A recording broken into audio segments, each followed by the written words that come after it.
జగన్మాత ఆదిపరాశక్తి లలితాపరా భట్టారిక సర్వదైవాలకి మూలదైవం, అందరికీ అమ్మ మాతృస్థానీయంలో ఉన్నటువంటి ఆ శ్రీమాత వైభవాన్ని లలితా రహస్యనామ స్తోత్రం అనే రూపంతో వసిన్యాది వాగ్దేవతలు రచించి మనకందరికీ అనుగ్రహించారు.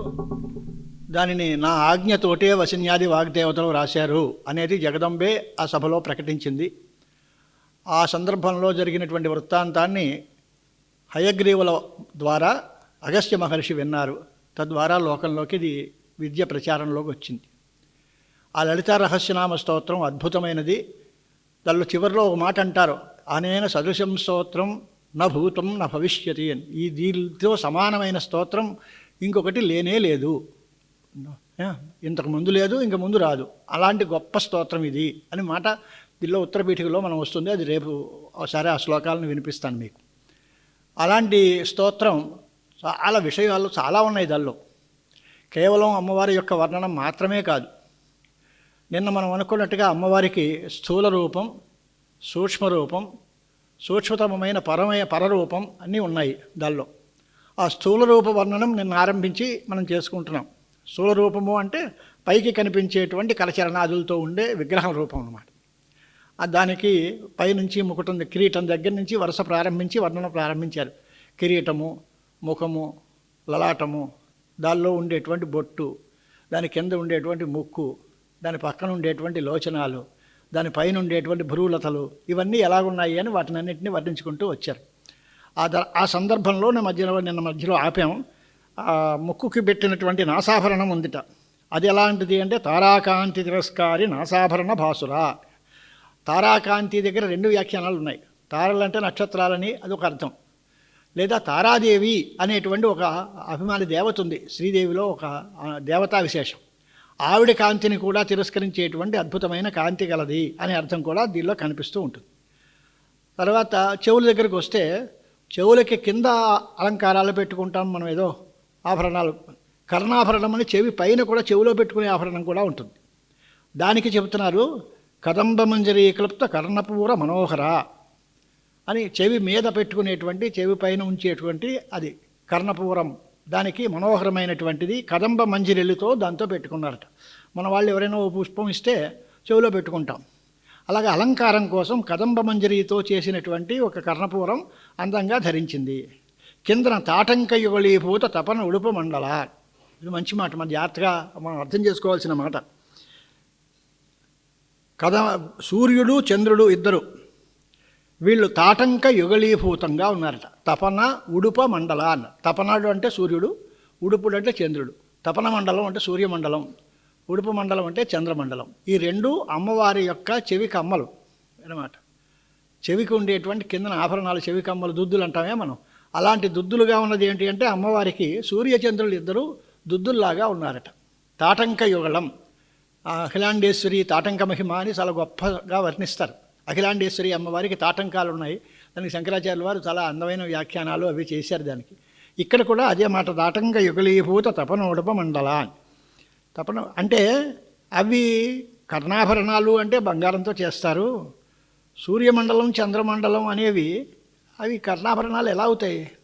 ఏదో బంగారంతో ఆభరణాలు చేసుకుంటే చెవికి అలంకారం పెట్టుకోవచ్చు, కానీ సూర్యమండలాన్ని చంద్రమండలాన్ని కర్ణాలకి అలంకారంగా చేసుకోవడం ఎలా కుదురుతుంది అని అంటే, అలాగా ఆ స్విప్రచయం తాటంక యుగళీభూత అని, ఆ యుగళీభూత అనే దగ్గర స్విప్రచయం వ్యాకరణ మర్యాదలో అది కాని దాన్ని దానిగా చేస్తే అనే అర్థంలో అభూత తద్భావము అని అర్థం సంస్కృతంలో చెప్తారు. మనకి తెలుగులో తెలిసే భాష ఏమిటి అంటే, ఒక చింద్రబందరగా ఉండేదానికి ఒక క్యూ ఫారం చేసి లైన్లో పెట్టామనుకోండి, దానికి శ్రేణీభూత అంట. అంటే ఇటు అటు చింద్రబందరగా ఉండేటువంటి వాళ్ళని ఓ వరుసలో పెడితే ఒక శ్రేణిగా తయారైన అని అర్థం. లేదా శుక్లీభూతం వస్త్రం అంటే ఇదివరకు మాసినటువంటి బట్టని అది తెల్లగా చేస్తే తెలుపుగా చేయబడిన వస్త్రము. అలాగా తాటంక యుగళంగా చేయబడిన సూర్యచంద్ర మండలాలు గలది అని దాన్ని భావించామే తప్ప అది పూర్తిగా రాదు. అంచేత సూర్యమండలము, ఉడుప మండలము అవన్నీ కూడా ఆవిడికి తాటంక యుగళములుగా చేయబడినది అని అర్థం. తాటంక యుగళాలు కావు, కానీ దాన్ని ఆ రకంగా చేయబడ్డే అలాగే వర్ణించాము, భావన చేశాము అని అర్థం. సూర్యచంద్రులకి ఒక విశేషమైన వర్ణన మనకి వేరే వేరే దేవతా గ్రంథాల్లో కనిపిస్తుంది. అది భాస్కరరాయల వారు శ్లోకం ఉత్తంకించారు. తదుక్తం సూర్యచంద్రౌ స్తనౌ దేవ్యాః తావేవ నయనే స్మృతౌ ఉభౌ తాటంగయుగళం ఇత్యేషా వైదికీ శృతి. వేదాల్లో వర్ణించినటువంటి విధానంలో సూర్యచంద్రులు అమ్మవారి యొక్క స్తనములు ఒక అర్థం, లేదా అవే అమ్మవారి యొక్క కళ్ళు, లేదా అమ్మవారి యొక్క తాటంగ యుగళం కూడా సూర్యచంద్రులే. అంటే సర్వవ్యాపకమైన మహాశరీరం కనుక అయినా విశ్వవిగ్రహం కనుక అమ్మవారిది, ఆ విశ్వవిగ్రహ స్థానీయంలో ఉండేటువంటి అమ్మవారి శరీరంలో సూర్యచంద్ర మండలాలు ఇదిగో ఈ రకంగా మనం భావిస్తున్నాము. 2 స్తనాలుగా సూర్యచంద్ర మండలాల్ని, లేదా 2 నయనాలుగా కళ్ళలాగా, లేదా చెవికి ఉండే కమ్మల్లాగా దీన్ని వర్ణిస్తున్నాము అనేటువంటి అభిప్రాయం. తాటంక యుగళీభూత తపన ఉడుపు మండల పద్మరాగశిలాదర్శ పరిభావి కపోలభూ అని. ఏదైనా మనకి ఒక అందమైన ప్రతిబింబం చూసుకోవాలి అంటే ఓ అద్దం కావాలి. ఆ అద్దం స్వచ్ఛంగా నిర్మలంగా ఉంటే ప్రతిబింబం స్పష్టంగా కనిపిస్తుంది. అది పద్మరాగశిలతో తయారు చేసినటువంటి ఒక ఆదర్శం. ఆదర్శం అంటే అద్దం. పద్మరాగశిలతో తయారు చేసిన, అంటే పద్మరాగశిల అనేది చాలా స్పష్టమైన స్వచ్ఛమైన ప్రతిబింబగ్రాహి కనుక అదే అద్దం, దర్పణం. దాన్ని కూడా తిరస్కరించేటువంటిది ఆ ప్రతిబింబ గ్రహణంలో పద్మరాగశిలతో చేసిన అద్దాన్ని కూడా తిరస్కరించేటువంటివి అమ్మవారి యొక్క కపోలములు అన్నారు.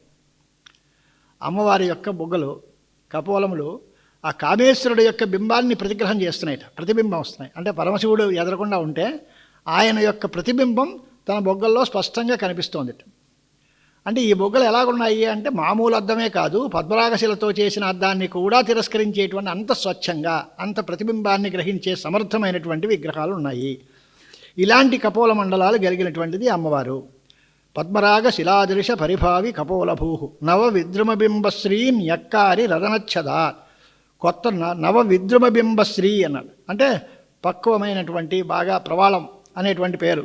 ఆ ఫలాని యొక్క కాంతి బాగా, దాన్ని కూడా తిరస్కరించేటువంటి పెదవుల యొక్క కాంతి గలది. ఎర్రటి దొండపండు లాంటి పెదవులు అంటామే మనం. ఆ దొండపండు లాంటి పెదవులు అంటే ఎర్రగా ఉంటాయి. అవి బాగా ముసలివి కాకుండా కొత్త విద్రుమబింబాల్లాగా ఉండేటువంటి దాన్ని కూడా తిరస్కరించేటువంటి రదనచ్చద అంటే ఓష్ఠముల యొక్క కాంతి గలది.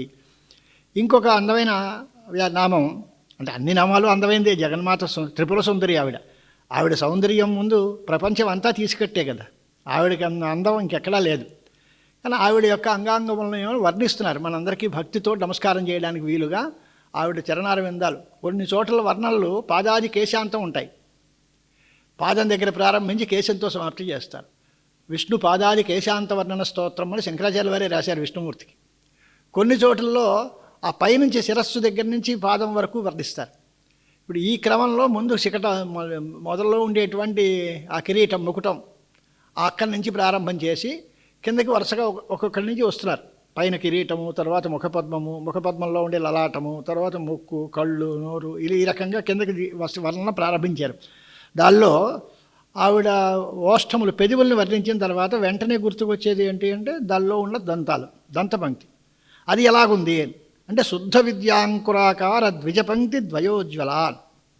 మాటకి భాస్కర్రాయలు సర్వశాస్త్ర పండితులు కనుక అద్భుతమైన వివరణలు రాస్తారు. నేను అంచేతే మనవి చేశాను, 1000 నామాలు చెప్పమని 3 రోజులు టైం అంటే ఇది ఎక్కడ సాధ్యం అవుతుంది? ఓ 10 నామాలు చెప్పేసరికి ఓ రోజు అయిపోతుంది. అంచేత అంటే ఎంత అయితే అంతేనయ్యా కానీ అన్నారు. అంచేత యథాశక్తిగా మనం ప్రయత్నం చేద్దాం. శుద్ధ విద్య అనేది షోడశీ విద్య, శుద్ధ విద్య అని పేరు. దాని యొక్క నిర్మలమైన శుద్ధమైన విద్య బ్రహ్మ విద్య. ఆ విద్యాంకురము అనేటువంటిది శుద్ధ విద్యకి అంకురాకారమైన ద్విజపంక్తితో శోభించేది అని అర్థం. శుద్ధ విద్యకి అంకురం ఏమిటి, దానికి ద్విజపంక్తి అంటే ఏమిటి అని అంటే శుద్ధము అనే దానికి అర్థం ఏమిటి? విద్య షోడశీ విద్య. షోడశీ అనే దానికి పంచదశి, షోడశి అనే అమ్మవారి యొక్క మంత్రాలు. షోడశీ విద్య చాలా గొప్ప విద్య, అది శుద్ధ విద్య.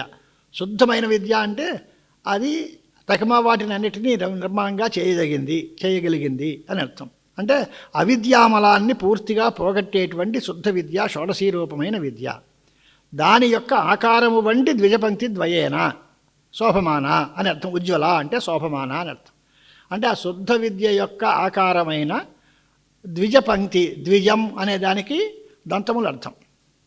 ద్విజ పంక్తి అంటే 2 పంక్తుల్లో 2 దంతాలు ఉన్నాయి. షోడశి అనే దానికి 16 అక్షరాలు అది కనుక ఒక వరుసలో 16 అక్షరాలు, రెండవ వరుసలో 16 అక్షరాలు, 32 పళ్ళు. అంచేది ఈ 16 ద్విజ పంక్తి ద్వయ అన్నాడు. 2 దంతముల యొక్క పంక్తి ద్వయం అంటే 2 వరుసలు, 2 దంత పంక్తులు అనే అర్థంలో అమ్మవారి యొక్క పై పలు వరుస కింద పలు వరుస రెండూ కూడా శుద్ధ విద్యకి అంకురాకారంగా ఉండేటువంటి ద్విజపంక్తి అని ఒక అర్థం. లేదా అది దంత సామ్యం ఎలా అవుతుంది అనే మాటకి అర్థం ఏమిటి, అంకురము అనే దానికి అర్థం ఏమిటి అంటే ఆ అంకుర సామ్యంలో కిందన మొత్తం అంకురం బీజం వేస్తే అది అంకురంగా తయారవుతుంది. అంటే ఒక చిక్కుడు గింజ భూమిలో పారితే అది కొంచెం వచ్చేసరికి 2 డిప్పల కింద విడిపోతుంది. అలాగా శుద్ధ విద్య అంకురించింది అని అంటే మొలకెత్తింది అని. మొలకెత్తితే 2 రకాలుగా మారుతుంది. ఆ రకంగా ఉండే షోడశీ విద్య 2 పంక్తులుగా విడింది. అంటే ఒక గింజ 2 భాగాలుగా విడితే ఎలా ఉంటుందో ఈ విద్య కూడా అంకురాలుగా 2 రకాలుగా విడింది అంటే 2 పలు వరుసలు 2 దంత పంక్తుల్లాగా తయారైంది అని అర్థం. ఇది శుద్ధ విద్యా అంకురాకారం. ఈ ద్విజపంక్తికి దానికి సంబంధం ఏమిటి అని అంటే 2 ముఖంలోనే ఉన్నాయి, దంతములు ముఖంలోనే ఉన్నాయి. శుద్ధ విద్య కూడా ఆ ముఖంలోంచే వచ్చింది కనుక దంత సామ్యం ఉంది అనే ఉద్దేశ్యంతో మూలాధారము అని ప్రారంభించి దానిలో పరాపశ్యంతి మధ్యమ వైఖరి ఈ రకమైనటువంటి దాని పరిస్థితుల్లో ఉండేటువంటి అంకురము చేత అంకురపదం చేత చెప్పబడేటువంటి ఏ వైఖరి వాక్కు దళద్వయం అది ఏదైతే ఉందో అదే అంకురము అనే దాని చేత చెబుతాము. తద్దశాయాం దంతసామ్యమప్యస్యేవ అని దానిలో షోడశాక్షరాంకురాణం ప్రత్యంకురం దళద్వయాత్ 32 దంత సంఖ్యా సంపత్తి అని రాశారు. 16 అక్షరముల యొక్క మూలం 2 వరుసలు పెడితే 2 16లు 32 వరుస వస్తుంది కనుక సాధారణంగా ఆరోగ్యవంతురాలు అయినటువంటి అమ్మవారి ముఖంలో 32 పళ్ళు ఉంటాయి. మన వాళ్ళకి 3 పళ్ళు 2 పళ్ళు కూడా మిగిలిపోయాయి, తగ్గమని పోయి అంటే అది వేరు. సాధారణంగా 32 పళ్ళు అనేది ఒక పద్ధతి. 16 అనేది ఒక వరుసలోను, మరొక 16 మరొక వరుసలోను అలా ఉంటే దానికి ద్విజపంక్తి ద్వయోజ్వల అనేటువంటి పేరు రాశారు. దీనికి ఒక అద్భుతమైనటువంటి వ్యాఖ్యానాంతరం చెప్పారు. దీనిలో వేదం అనేటువంటి విద్య, వేదం దగ్గర నుంచి శాస్త్రములు పురాణములు ఇతిహాసములు ఇవన్నీ విద్యలు ఉన్నాయి. ఈ విద్యలన్నీ కూడా శుద్ధమైన నిర్మలమైన విద్య ఉంది కదా, ఆ విద్య బ్రాహ్మణుల దగ్గరకు వచ్చింది. ఏమని విద్యాహవై బ్రాహ్మణమా జగామ గోపాయమా సేవధిష్ఠేహమస్మి అసూయకాయ నృజవేయతాయ నమా బ్రూయాహ వీర్యవతి యథాశ్యామని నిరుక్తంలోనూ వాటిలోనూ ఈ మంత్రాలు చెప్తారు. ఆ విద్యాభిమాని దేవత బ్రాహ్మణుల దగ్గరికి వచ్చి నేను మీకు గొప్ప నిధి లాంటి దాన్ని, నన్ను మీరు రక్షించండి, సంప్రదాయ ప్రవర్తన చేయండి, యోగ్యులైన శిష్యులకి ఈ పాఠం చెప్పండి, దానివల్ల ఈ విద్యా ప్రచారం జరిగితే మీకు అందరికీ నేను కావలసినటువంటి యోగక్షేమాలన్నీ నేను ప్రసాదిస్తాను అనేటువంటి ఒక అనుగ్రహాన్ని విద్యాభిమాని దేవత సరస్వతి ఇచ్చింది అని అర్థం. అలా వీళ్ళందరూ కూడా అక్కడ ఒక చోట ఆగిపోకుండా తర్వాత వారందరికీ కూడా ఈ అధ్యాపకులు తమ వేదాధ్యాపనాన్ని శిష్యులందరికీ ప్రచారం చేస్తున్నారు. కాబట్టి బ్రాహ్మణులే విద్యాంకురములు అనే మాట వ్యవస్థ చేశారు. భాస్కర్ రాయల భాష్యంలో వ్యాఖ్యానం ఏంటి అంటే శుద్ధ విద్యకి అంకురాకారము అన్నారు. అంకురములు విద్యాంకురములు అంటే ఏమిటి అని అంటే విద్యాంకురములు బ్రాహ్మణులే అంటే నిర్మలా విద్యాంకుర ఆకారాజ సతీ ద్విజానాం పంక్తి. ఈ బ్రాహ్మణులందరూ కూర్చున్నారు. ఇప్పటికి మనం వేద సభల్లోనూ వాటిల్లోనూ మీరు చూడండి, ఓ వరుసలో ఓ 10 మందో 15 మందో, ఇంకో వరుసలో 15 మంది, అలాగే ఓ 16 మంది వేద పండితులు ఓ వరుసలోనూ, మరొక 16 మంది వేద పండితులు మరొక వరుసలోనూ కూర్చుంటే అది ఆ శుద్ధ విద్యాంకురాకారమైన బ్రాహ్మణులు వేదవేత్తలైన పండితులు 2 వరుసల్లో కూర్చుని వేదాధ్యయనం చేస్తున్నట్టుగా ఉంది. ఆ దంతపంక్తి ఈ రకంగా ఉంది అన్నారు. శుద్ధ పంక్తి శుద్ధ విద్యాంకురాకారమైనటువంటి ఆ అయితే ఇందాక దంతములు అంటే అమ్మవారి ముఖంలో వచ్చాయి, ఈ బ్రాహ్మణ పంక్తి అంటావేమిటి? బ్రాహ్మణుడు కూడా అమ్మవారి ముఖం నుండే బ్రాహ్మణ పంక్తి జన్మించింది. అంచేత బ్రాహ్మణోస్య ముఖమాసీత్, బ్రాహ్మణులు ముఖంలోంచి ఉద్భవించారు కనుక దంతములకి బ్రాహ్మణులకి సామ్యం ఉంది. అంచేత బ్రాహ్మణ పంక్తి, బ్రాహ్మణులు అంటే అందరూ కాదు, వేదవేత్తలైనటువంటి బ్రాహ్మణులు శుద్ధ విద్యాంకురాకార ద్విజపంక్తి ద్వయోజ్వల అనే మాట వ్యాఖ్యానం చేశారే. కర్పూర వీటికామోద సమాకర్షి దిగంతరాన్, దానిలో ఆవిడ తాంబూలం వేసుకుంది.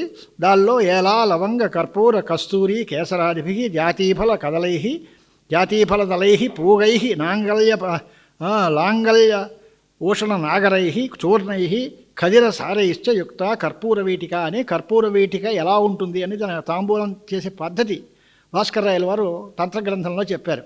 దానిలో కొన్ని పదాలకి సంస్కృతంలో అర్థాలు చెప్పినా అవి లోకంలో ఉండేటువంటి వ్యవహారంలో ఉండే వాటికి తేడా తెలియదు. మనము ఏలక్కాయలు, లవంగాలు, కర్పూరము, కస్తూరి, పూగం అంటే వక్కలు, ఇలాంటి వాటితో చేసినటువంటి ఒక తాంబూలం అన్నమాట. మనం నాగవల్లి దళైర్యుతం ముక్తాచూర్ణేన సంయుక్తం తాంబూలం ప్రతిగృహ్యతామని శ్లోకాల్లో తాంబూలం చెప్పి సమర్పించేటప్పుడు శ్లోకం చెప్తాం. అది కర్పూర వీటిక అనే పేరుతో పిలువబడే తాంబూలం ఇలాంటిది. మనకి ఇవాళ ఏదో దాన్ని ఏమంటారు, ఉగ్రతాంబూలాలు అంటే కారాకిళ్ళీలు, జరదాకిళ్ళీలు ఇలాంటివన్నీ పేర్లో ఉన్నాయి తప్ప కర్పూర వీటిక అనే పేరు వ్యవహారంలో లేదు. కర్పూర వీటిక అనేది చాలా సుగంధ పరిమళ ద్రవ్యాలతో చేసినటువంటి ఆరోగ్యకరమైనటువంటి ఒక తాంబూల విశేషం. ఆ తాంబూల విశేషం చేత వచ్చినటువంటి ఆ వాసన ఎంతవరకు ఉంటుందట, సమాగలిసి దిగంతర అని దిగంతాలు వ్యాపించిందటది. తాంబూలము యొక్క పరిమళాన్ని స్వస్వాభిముఖ్యేన ప్రసారయంతి ఆ దశ దేవతా తాయేవ అంతరం పరిధానం యస్యాహ అంటే దశ దిక్కులా వ్యాపించినటువంటి తాంబూలము యొక్క పరిమళం గలది అని అర్థం. ఆవిడ తాంబూలం వేసుకుంటే ఆ తాంబూలము యొక్క సువాసన 10 దిక్కుల యందు కూడా ప్రకాశించింది, విస్తరిల్లింది. అదే పరిధానంగా ఉంది. కర్పూర వీటికామోద సమాకర్షి దిగంతర నిజ సల్లాపమాధుర్య వినిర్భత్సిత కచ్చపి. ఇదొక మాట, మంచి మాట. నిజ సల్లాపము అంటే ఆవిడ యొక్క సల్లాపము అంటే మాటలు, మంజులమైనటువంటి భాషణం. దాని చేత తిరస్కరింపబడింది ఏమిటి అంటే కచ్చపి అన్నారు. కచ్చపి అనే దానికి అర్థం ఏమిటి అంటే వీణ. ఆ వీణానాదాన్ని కూడా తిరస్కరించేటువంటి అందమైన భాషణం ఆవిడది. ఆవిడ నోటెమ్మట పలుకు వచ్చింది అంటే కచ్చపి నాదాన్ని మించిపోయి ఉంటుందట. నిజ సల్లాప మాధుర్యము చేత తిరస్కరింపబడిన కచ్చపి నాదం అంటే వీణానాదాన్ని కూడా మించినటువంటి సొగసైన మాట తీరు కలిగినటువంటి అమ్మవారు. ఆవిడ మాట వీణ మీటినట్టుగా ఉంది అంటాం మనం. పాట పాడితే వీణ మీటినట్టుగా ఉంది, మాట మాట్లాడితే వీణ మీటినట్టుగా ఉంది అంటాం. వీణ మీటినట్టుగా ఉంది అనే దానికంటే వీణానాదాన్ని మించిపోయింది, వీణానాదం యొక్క అందాన్ని కూడా మించిపోయిన అందం కలిగినటువంటి భాషణం ఆవిడది అని అర్థం. నిజ సల్లాప మాధుర్య వినిర్భత్సిత కచ్చపి. కచ్చపి అనేటువంటి దానికి సారస్వతి అనేటువంటి పేరు ఒకటి ఉంది దీనిలో. అంటే నారదస్య మహతి సరస్వస్యాస్తు కచ్చపి అని. నారదుడు చెప్పుకునేటువంటి వీణకి మహతి అని పేరు. సరస్వతి అమ్మవారి చేతిలో ఉండేటువంటి వీణకి కచ్చపి అని పేరు. ఆ కచ్చపి నాదాన్ని చేస్తుంది సరస్వతి అమ్మవారు. కానీ ఈవిడ మాట మాట్లాడితే ఆ సరస్వతి చేతిలో వీణానాదం కంటే కూడా అందంగా ఉందట. దానికే మీకు అందరికీ ప్రసిద్ధమైన శ్లోకం కచ్చపి వీణ అని. దానికి సౌందర్యలహరిలో ఉన్న శ్లోకం విపంస్య గాయంతి వివిధమపదానం పశుపతే త్వయారబ్ధే భక్తుం చలిత శిరసా సాధువచనే తదీయైర్మాధుర్యై అపలపిత తంత్రీకలరవాం నిజాం వీణాం వాణి నిచులయతి చోళేన నిభృతం అని శంకరాచార్యుల వారు సౌందర్యలహరి స్తోత్రంలో ఆ అమ్మవారు కూడా ఆ వీణని మెల్లిగా దాచేసుకుందట ఓ చీరకొంక కప్పేసి. ఇంకా మన బతుకు అయితే ఈ వీణానాదానికి ఉండేటువంటి ప్రాచుర్యం తగ్గిపోయింది. అమ్మవారు మాట్లాడితే ఈ వీణలు అవి పనికిరావు అని. అలాగా చాలామంది అనుకుంటూ ఉంటారు. భారతీ తీర్థస్వాముల వారు నోరు విప్పితే పండితులు అందరూ నోరు మూసేస్తారు. ఆయన మాట వినాలి అనుకుంటారు తప్ప మనం మాట్లాడాలనుకోం. ఎవరైనా సరే వారి మాట వినాలి. వారి మాట అందరికంటే చాలా పరిమళభరితంగాను పాండిత్యోపేతంగానూ ఉంటుంది. మనందరం మాట్లాడేటప్పుడు వారు ఉంటారు. ఆయన నోరు విప్పితే అందరూ సైలెన్స్ మొత్తం. ఆయన మాట వింటే చాలా ఆనందంగా ఉంటుంది, మనకేదో కొత్త విషయాలు తెలుస్తాయి అనేటువంటి భావం ఉంటుంది. అలాగే నిజ సల్లాపమాధుర్య వినిర్భత్సిత కచ్చపి అని పేరు.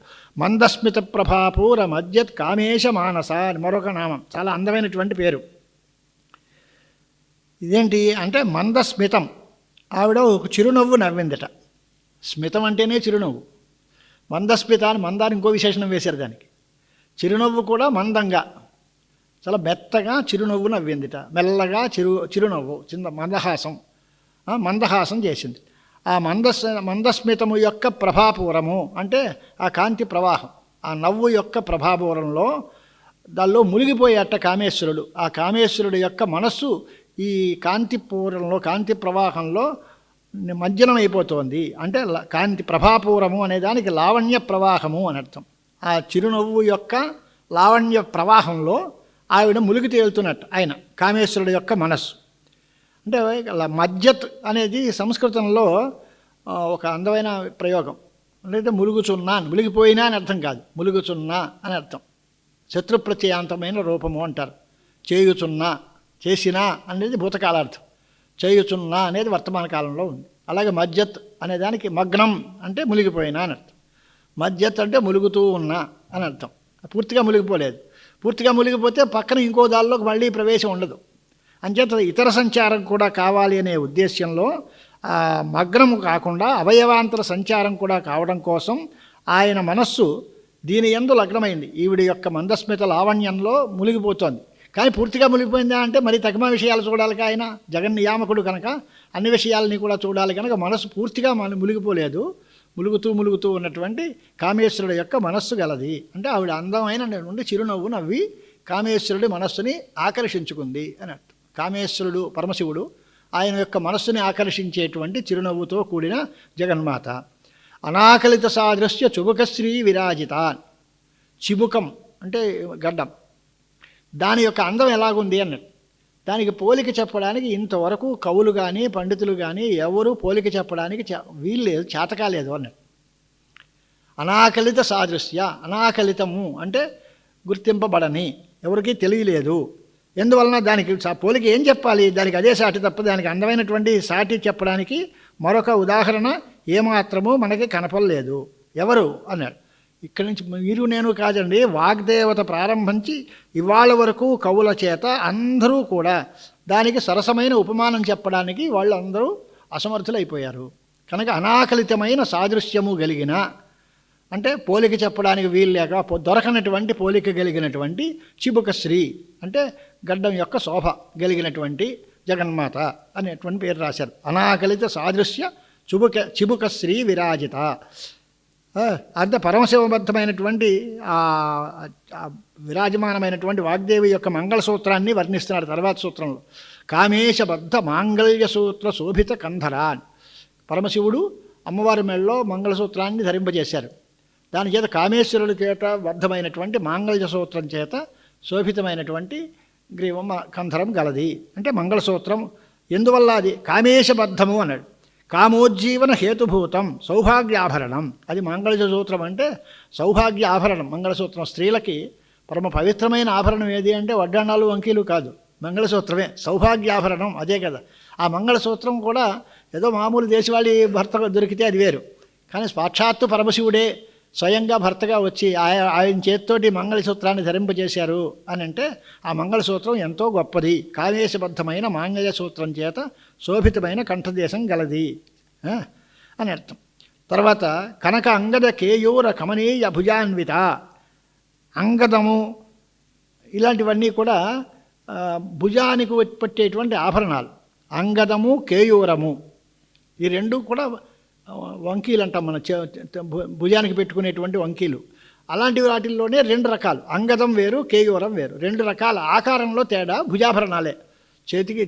చేతికి పెట్టుకునేటువంటి ఆభరణాల్లో రెండు రకాలు. ఆకృతి వైలక్షణ్యం ఆశ్రిత్య ఆభరణ ద్వయం అని వ్యాఖ్యానం చేశారు. బ్రహ్మోత్తరఖండంలో దధానం నాగవలయ కేయూర అంగద ముద్రికాహ అని మాట చెప్పారు.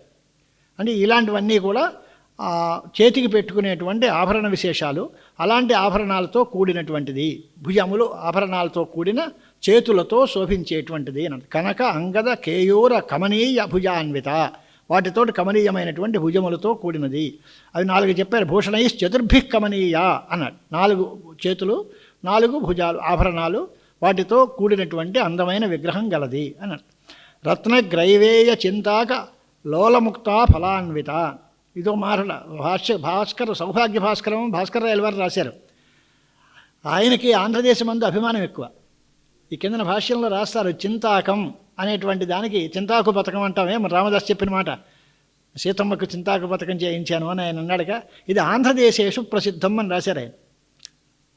తత్చింతాకం ఆంధ్రదేశేషు ప్రసిద్ధం లలాటికాపర్యాయ ఇది కశ్చిత్ తత్తాదృశ కోశలేఖ అనంచి లేఖ ఆలేఖ కోశ అలేఖనాత్ చింత్యం అని ఇంకో మాట రాసి చింతాకం అనే ఆంధ్రదేశంలో ప్రసిద్ధమైన చింతాకు ఆభరణము అనేటువంటిది లోక వ్యవహారం.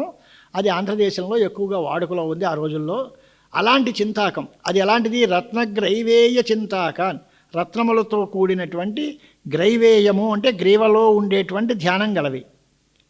అంటే ఆ మెడ మీదనే ఆభరణం అది పెట్టుకుంటారు.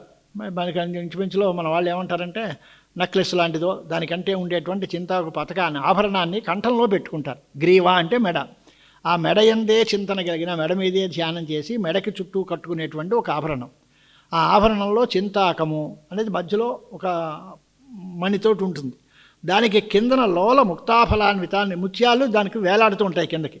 ఇప్పుడు మన వాళ్ళు లాకెట్లు కూడా ఈ రకమైనటువంటి పద్ధతుల్లో చెప్పారు. పైన ఏదో ఒక మంచి రత్నం, ఏదో పసుపు రంగో ఎరుపు రంగో తెలుపు రంగో ఏదో పెట్టి దానికి కిందన వేలాడుతున్న ముత్యాలు ఉంటాయి.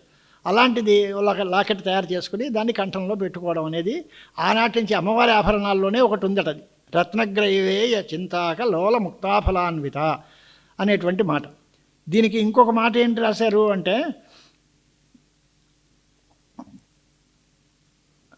ఈ లోల ముక్త ఏవం త్రయాణమపి యాని రత్నభూతాన్ని ఆఫలాని అల్పఫలాని అధిక ఫలాని చ తై అన్విత తద్దానే తత్పరా అని ఇంకో అర్థం రాశారు.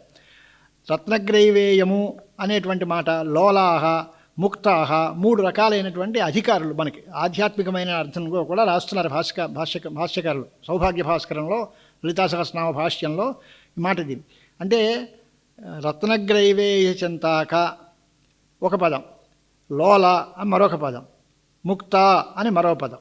3 అధికారులు. ఒకళ్ళు మొదటి వాళ్ళు ఎవరు అంటే చాలా ఉత్తమోత్తమైన స్థాయిలో ఉండేటువంటి వాళ్ళు. రెండో వాళ్ళు లోలాహ సతృష్ణాహ అంటే ఆశతో కూడినటువంటి వాళ్ళు అధమాధికారులు. ముక్తాహ ఉత్తమాధికారిణ ముక్తులైన వాళ్ళు.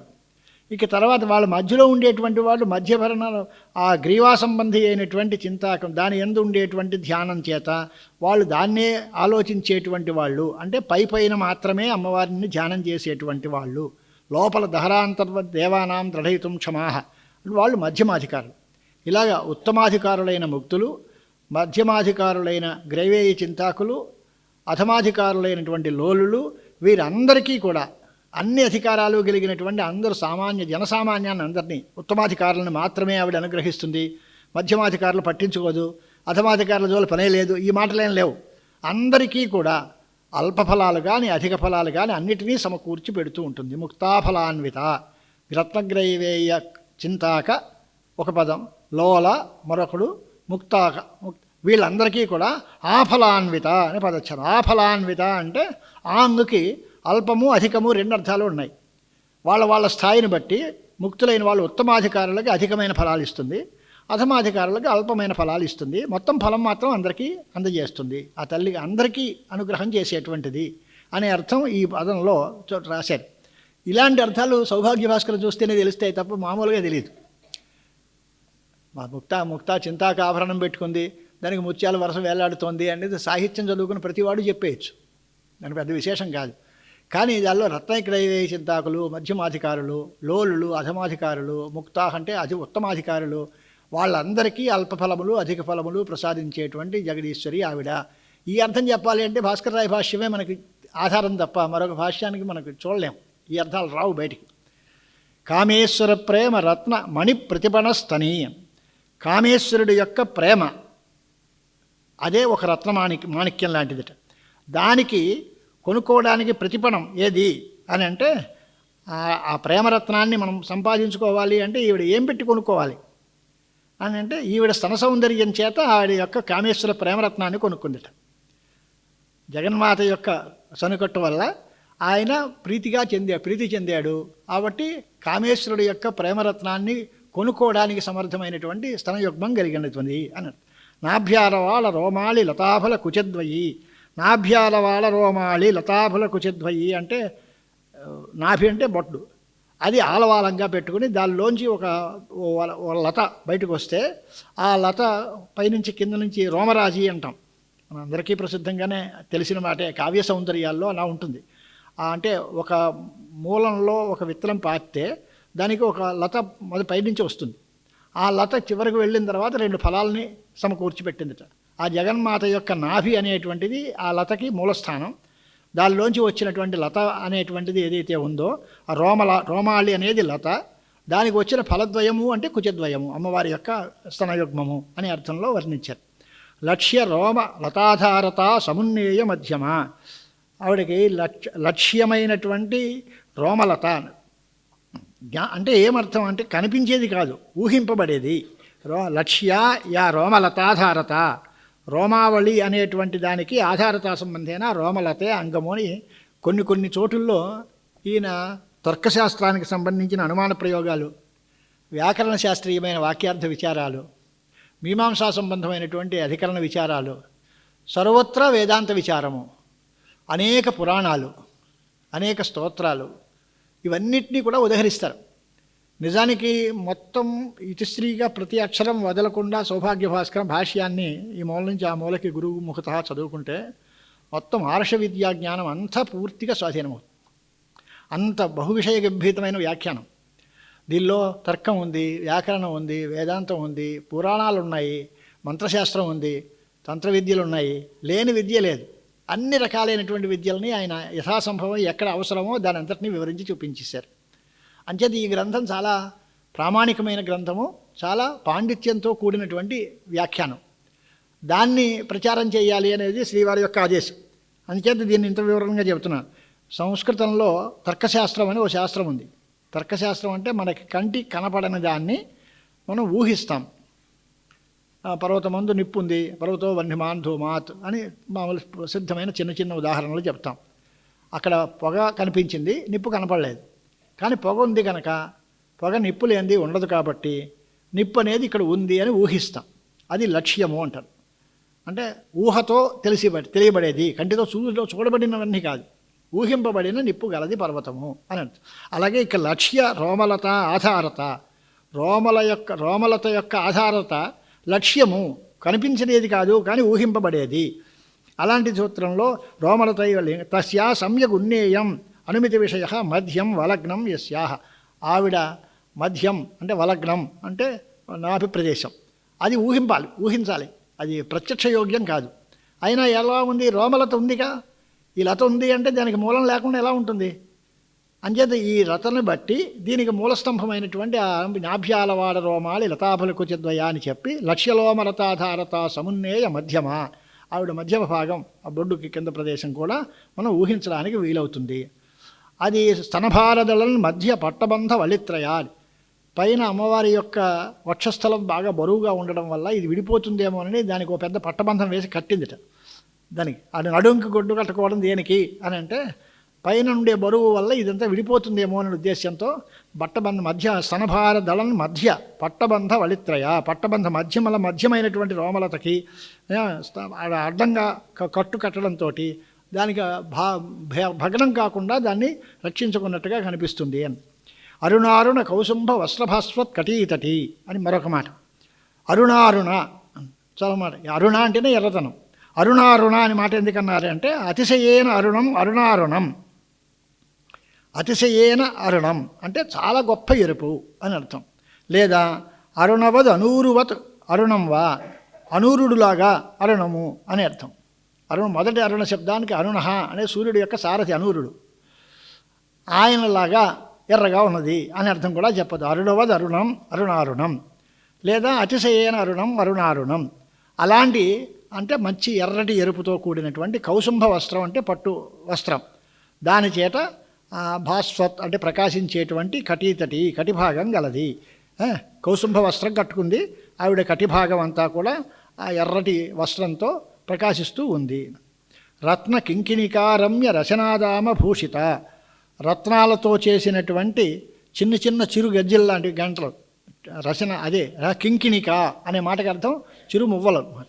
ఆ చిరుమువ్వలతో కూడినటువంటి రచనాదామం అంటే వడ్డాణంలాగా, అంటే చిన్న గంటలు ఉన్నటువంటి ఒక వడ్డాణం ఎలా ఉంటుందో అది రత్నకింకిణికతో రమ్యమైన రచనాదామ భూషిత, రచనాదామము అంటే రచన అనేటువంటి ఒక తాడుతో కట్టబడినటువంటి నాభి ప్రదేశం గలది అని అర్థం. అంటే దానికే సువర్ణ మేఖల అనే పేరుతో మనం పిలుస్తూ ఉంటాం. మామూలుగా పెళ్ళిళ్ళలో అయితే దర్భలతో ఓ మేకలు కట్టిస్తారు. ఆ తర్వాత సువర్ణ మేకల అంటే ఆభరణాలు వాళ్ళ సంపదను బట్టి వాళ్ళు బంగారంతో వడ్డాణాలు అవి కట్టుకుంటారు. ఆ వడ్డాణాలకి కిందన చిన్న చిన్న చిరు గజ్జలు గంటలు అలాంటివి కూడా ఉంటూ ఉంటాయి. సువర్ణ అలాంటి వాటిని వర్ణించారనమాట. రత్నకింకిణిక రమ్య రచనాదామ భూషిత. అది ఆవిడ యొక్క ఊరుద్వయం, దాని యొక్క మార్దవం ఎలాగుంటుంది అని నీకు నాకు తెలియదయ్యా. అది కామేశ జ్ఞాత సౌభాగ్య మార్దవోరుద్వయాన్విత. ఆయనకి మాత్రమే తెలిసేటువంటి మార్దవం కలిగిన ఊరుద్వయంతో శోభిల్లేది. మాణిక్య మకుటాకార జానుద్వయ విరాజిత. మాణిక్య మకుటం లాగా ఆ జానుద్వయం అంటే మోకాళ్ళు చెప్పలు లాంటిది అనమాట. అవి అలాగుంటుంది. ఇంద్రగోప పరిక్షిప్త స్మరతూణాభ జంఘిక. ఇంద్రగోపాలంటే ముడుగురు పుల్లుగా ఎర్రగా ఉంటాయి మురుగులు, అలాంటి వాటితో కూడినటువంటి స్మరతూణాభ జంఘిక. స్మరతూణాభం అంటే మన్మథుడి యొక్క బాణాల్లాంటి జంఘములు కలిగినటువంటి, జంఘ అనేదానికి మోకాళ్ళు అని అర్థం. అలాంటి వాటిది గలది. గూఢగుల్ఫ కూర్మపృష్ఠ జయిష్ణు ప్రపదాన్విత. ప్రపద అనేదానికి కాలు యొక్క పైభాగం, మీదుగాలు అంటాం. అది కూర్మపృష్ఠాన్ని జయిస్తూ ఉందిట. అంటే తాబేలి నడువుని అది ఎలా ఉంటుంది, ఇలా ఓకి మంచి ఎత్తుగా ఉంటుంది. అలాంటి కూర్మపృష్ఠాన్ని కూడా జయించేటువంటి పాదముల యొక్క పైభాగం కలిగినటువంటిది అమ్మవారు. నఖ దీఠిత సంచన్న నవజ్జన తమోగుణ. పాదం యొక్క నఖములు వాటిల్లో కాంతి ఉంది. అవి ఎలాగంటి అంటే నఖచంద్రుల యొక్క కాంతి. నఖదీథితి అంటే కాలి గోటి యొక్క కాంతి. దాని చేత నమజ్జన తమోగుణ, వాళ్ళ ఆ కిరణముల చేత ఆవిడ్ని నమస్కరించేటువంటి జనుల యొక్క తమస్సును అంతటినీ పోగొడుతోంది. తమస్సు అనే దానికి అజ్ఞానం అర్థం. అంటే అమ్మవారి పాదాలకి బ్రహ్మ, విష్ణువు, శివుడు, ఇంద్రుడు మొదలైన సమస్త దేవతలు నమస్కరిస్తున్నారు. నమస్కరిస్తూ ఉంటే వీళ్ళ అజ్ఞానం అంతా అక్కడ నమస్కారం చేసినప్పుడు ఆవిడ పాదాల యొక్క కాంతి చేత అజ్ఞానం తొలగిపోతుంది. అంటే జగన్మాతకి నమస్కారం చేస్తే మన అజ్ఞానం పటాపంచలు అయిపోతుంది.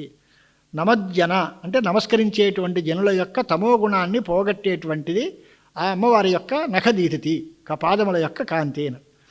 పదద్వయ ప్రభాజాల పరాకృత సరోరుహ. ఆవిడ పదద్వయం అంటే కాళ్ళు రెండు, వాటి యొక్క ప్రభల చేత పద్మాల యొక్క కాంతి కూడా తిరస్కరింపబడిపోయింది. అంటే పద్మములను మించినటువంటి సౌందర్యం కలిగినటువంటి పాదార విందాలు గలది. ఆ పాదములకు మంచి అలంకారంతో ఒక ఆభరణాలు పెట్టుకుంది. సింజాన మణిమంజీర మండిత శ్రీపదాంబుజ. సింజానాహ అంటే ధనులు చేస్తూ ఉండేటువంటివి మణులు, అలాంటి మంజీరములు పాద ఆభరణాలు, దానితో కూడినటువంటి పదాంబుజాలు గలది. అంటే కాళ్ళకి గజ్జలు, అవి ఏదో దాన్ని ఏమంటారు, అందెలు గజ్జలు ఏమంటూ ఉంటాం కదా మనం, అలాంటి పాదాభరణాలు ఉన్నాయి. అవి చక్కగా మువ్వల పట్టీలు పెట్టుకుంటారు మన పిల్లలందరూ. అలాగే ఆ పట్టీలు పెట్టుకుని దానికి మువ్వలు ఉన్నాయి, అవి ధ్వని చేస్తున్నాయి, నడుస్తూ ఉంటే గల్లు గల్లు ఆడుతాయి. అలాగే సింజాన మణి మంజీర మండిత శ్రీపదాంబుజ అన్నారు. ఇంతవరకు చెప్పి మరాళీ మందగమన, ఈ మాటకి ఏమిటి ఆవిడ అంటే ఎలాగుంది నడుస్తోంది అంటే మరాళీ మందగమన, హంస యొక్క స్వభావం చేతనే మందగమనం ఉంటుంది. హంసగమని, హంస నడక అని నడకకి పేరు. మందగమనం అంటే హంసగమనం. వాళ్ళు పరిగెట్టి పారిపోవడం కాకుండా మెల్లిగా అడుగులో అడుగు వేసుకుని నిదానంగా నడవడానికి హంసగమనము అని పేరు. అలాగ మరాళీ మందగమన అంటే హంస లాంటి మంచి మెత్తని సున్నితమైన నడక కలిగినటువంటిది అని అంటారు. ఇన్ని చెప్పినా మనం ఏం చెప్పలేమని చివరికి ఒక మాట అనేది మహాలావణ్య సేవధి అని. అంటే లావణ్య సౌందర్యాలకి ఆవిడ నిధి, త్రిపుర సుందరి. ఆవిడ యొక్క సౌందర్యాన్ని మనం వర్ణించలేము, చేత కాదు అని. ఆవిడ అందం ఎలాంటిది అంటే లోకోత్తరమైనటువంటి అతిశయితమైన అందరం కలది. మహాలావణ్యములకు సేవధి. ఈ సేవధి శబ్దం పుల్లింగ శబ్దం కనుక ఆ నామం చెప్పేటప్పుడు ఎలాగుండాలి అనేది కూడా వ్యాఖ్యానం చూపిస్తారే. మహాలావణ్య సేవధయే నమః అనాలి కానీ సేవధ్యై నమః అనకూడదు. సేవధి శబ్దం పుల్లింగం అయితే సేవధయే నమః అని ఉంటుంది. సేవధి శబ్దం స్త్రీలింగంలో అయితే సేవధ్యై నమః అనాలి. అంచేది అది కూడా ఉండకూడదు. తథేన సేవధయే నమః ఇది ప్రయోగ నా పాక్షిక సేవధ్యై నమః. నిధి నా సేవధి, నిధి సేవధి అనే శబ్దాలు అగ్నిపురాణంలో పుల్లింగ శబ్దాలుగా ఉన్నాయి. కనుక ఇక్కడ సేవధి అనే శబ్దం పుల్లింగ శబ్దం. అమ్మవారికి నమస్కారం చేసి పూజ చేసేటప్పుడు మహాలావణ్య సేవధయే నమః అనే ప్రయోగం చేయాలి తప్ప సేవధ్యై నమః అని అనడానికి లేదు అనేది కూడా రాస్తారే. అంటే ప్రతి చిన్న విషయంలోనూ మనకి ఉపదేశ గ్రంథం, దాన్ని జాగ్రత్తగా చూసుకుని కొన్ని చోట్లలో పద విభాగాల దగ్గర పేచీలు వస్తాయి. ఇప్పుడు తత్వమయ్యి అని ఉంది అనుకోండి, కొన్ని చోట్లలో తత్వమయ్యి అనేది ఏకపదంగా చెప్పి తత్వమయ్యి అయి నమః అని రాసేస్తాం. కొన్ని చోట్ల తస్మై నమః తుభ్యం నమః అయ్యే నమః అని 3 నామాల కింద విడగొట్టేసి ఒకే పదాన్ని 3 నామాలుగా చేస్తారు. ఇలా ఎలా చేయాలి, ఎదుగు చేయాలి అనే దానికి ఆయన చలాక్షర శ్లోక నిబంధం అని రాసి ఎన్ని అక్షరాలు కలిగిన ఎన్ని నామాలు ఉన్నాయి భాష్యకారులే మొట్టమొదటిలో ప్రతిజ్ఞ చేశారు పరిభాషా సూత్రాల్లో. ఈ శ్లోకాల్లో మొదటి శతకంలో ఎన్ని పదాలు ఉన్నాయి, ఆ పదాలకి ఎన్నెన్ని అక్షరాలు గల పదాలు ఎన్ని, మొత్తం మీద మొదటి శతకంలో ఎన్నెన్ని నామాలు ఉన్నాయి అని ఆ పదవిభాగం దగ్గర కూడా మనకి ఎక్కడ సందేహం లేకుండా వ్యాఖ్యానం చూపించారు.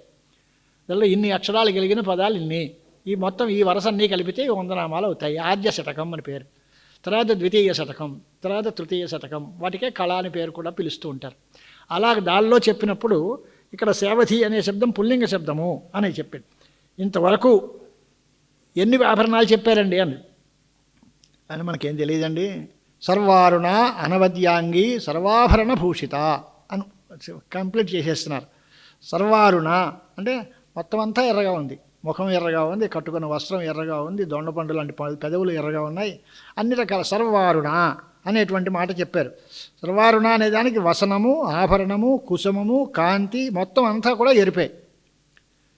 ఓకే, వదనం మధురం, మధురాధిపతే రహిరం మధురం అంటారు కదా. కృష్ణ పరమాత్మ యొక్క సర్వము మధురంగానే ఉంది. అలాగే అమ్మవారి యొక్క సర్వం అరుణమే.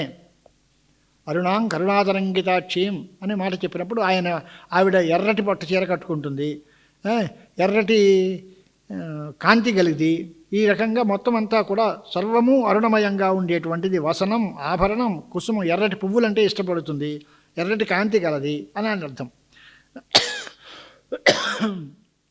అనవద్యాంగి, అవద్యము అంటే నింద్యము అని అర్థం, నిందితమైనది. అవద్యం కానిది అనవద్యం. అనవద్య అంగి అనే దానికి అర్థం ఏమిటి అని అంటే నింద్యములు కానిటువంటి, అంటే మంచి లక్షణాలతో కూడినటువంటి అంగములు గలది, అవయవాలు గలది. వాస్తుశాస్త్రంలో సాముద్రిక లక్షణాలు చెప్తూ పద్మినీ జాతి స్త్రీకి, మహాలక్షణవతి అయినటువంటి స్త్రీకి ఉండవలసినటువంటి లక్షణాలు ఏవైతే చెబుతారో అలాంటి లక్షణములతో కూడినటువంటి అవయవ సంపద గలది. కొన్ని చోటుల్లో అవయవాలని వర్ణిస్తారు, దానికి సాముద్రిక లక్షణాలు తోడైతే మంచి సలక్షణంగా ఉంది, లక్షణంగా ఉన్న అమ్మాయి అంటాం. ఆ లక్షణంగా ఉన్నది అనే దానికి అర్థం సాముద్రిక శాస్త్రంలో చెప్పినటువంటి ఉండాల్సినటువంటి లక్షణాలతో కూడిన సమస్తమైన అవయవాలు గలది. అనవద్యాంగి.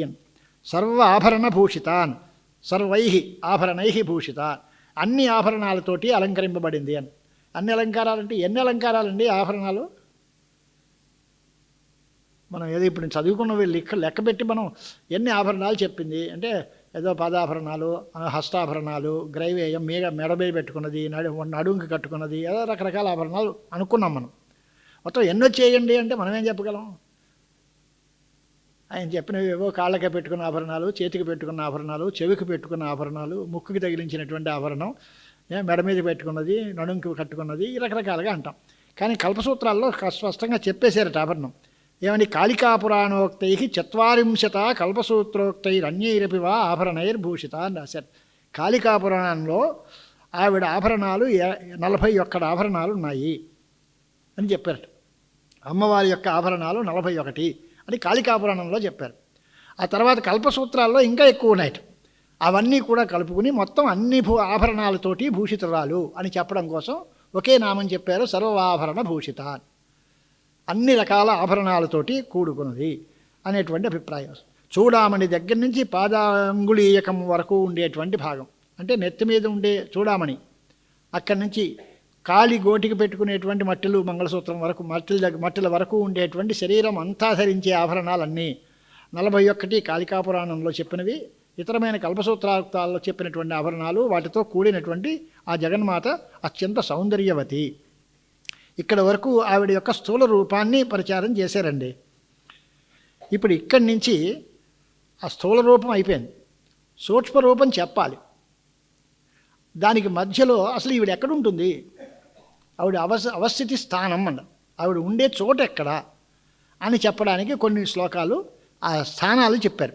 తదవస్థితి స్థానాన్యాహ, ఆవిడ ఎక్కడుంటుంది అంటే మొట్టమొదటి కేర్ ఆఫ్ అడ్రస్ ఏది అంటే శివకామేశ్వరాంకస్థ, అది మొదటి మాట. శివుడైన కామేశ్వరుడు యొక్క తొడ మీద కూర్చోవడం ఆవిడ పెర్మనెంట్ అడ్రస్.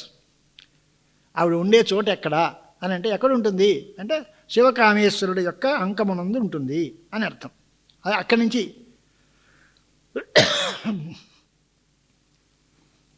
శివకామేశ్వరాంకస్థ శివ స్వాధీన వల్లభ అని పేరుతో చెప్పారు. కామేశ్వరాంకస్థ అంటే కామం అంటే కమనీయము అని అర్థం. కమనీయమైన రూపం గలవాడు కనుక కాముడు అంటే అది. ఇలాగ మన్మథుడు యందు కూడా కామపదాన్ని ప్రవర్తించారు. మన్మథుడిని కూడా కాముడు అంటాం. ఎందువల్ల అంటే ఆయనకి ఏ రూపం కావాలంటే ఆ రూపం ధరించగలడు అని అర్థం ఒకటి. యథేచ్ఛమైన రూపం గలవాడు, స్వేచ్ఛ అయిన రూపం గలవాడు. యథాకామం అంటే కోరికనట్టి కామరూపము అంటారు. కామరూపము అంటే ఏ రూపం కావాలని కోరుకుంటే ఆ రూపం వస్తుంది. అలాగా కామ అనే దానికి అర్థం యథేచ్ఛమైన అని అర్థం. అలాంటి కోరికలకన్నిటికీ కూడా కామములకన్నిటికీ కూడా పూర్తిగా మనస్సులో సంకల్పించినటువంటి దాన్ని ఏదైతే ఉందో అవన్నీ కూడా ఈ ప్రజ్ఞానము యొక్క నామధేయములు అవుతాయి అని వేదంలో ఉండేటువంటి ఉపనిషత్ మంత్రాన్ని చూపించారు ఆయన. యదేతదృదయం మనశ్చ ఏతత్ సంజ్ఞానం అజ్ఞానం విజ్ఞానం ప్రజ్ఞానం మేధా దృష్టి ఇలాంటివన్నీ చెప్పి క్రతు అసు కామ వశ ఇది సర్వాణ్యేవ ఏతాని ప్రజ్ఞానస్య నామధేయాని భవంతి అని చెప్పి ఆ ప్రజ్ఞానము అనేటువంటి దాన్నే శివశబ్దం చేత చెప్తారు ఇక్కడ. బ్రహ్మగీతలోను శంకరాఖ్యంతు విజ్ఞానం బహుధా శబ్దతే బుధై కేచిత్ హృదయమిత్యాహు అనే దగ్గర నుంచి ప్రారంభం చేసి ఆ పరమాత్మ శివుడే ప్రజ్ఞాన శబ్దం చేత చెప్పబడతాడు. అలాంటి ప్రజ్ఞానము అనేటువంటి శివుడికి నామధేయము ఇవన్నీ కూడా చెప్పారు కాబట్టి ఆ ఈశ్వరుడు కామశబ్దవాచ్యుడు. అంటే బృహదారణ్యకంలో ఆత్మైవేదమగ్రహాసీరేకమేవా స ఏవ సో కామయత ఏతావాన్ వై కామ అని బృహదారణ్యకంలో ఉండేటువంటి మంత్రాలను చెప్పి శివుడు కాముడు ఈశ్వరుడు 3 పదాలు అవి. శివకామేశ్వరుడు ఏకపదంగా చెప్తున్నారు మనం. దానిలో పదాలు ఎలా విడగొట్టాలి అంటే శివ కామ ఈశ్వర. శివ అనే మాటకు అర్థం ఎందుకు చెప్పారు అని అంటే ప్రజ్ఞానం శివ కనుక ప్రజ్ఞాన రూపుడు జ్ఞానస్వరూపుడు.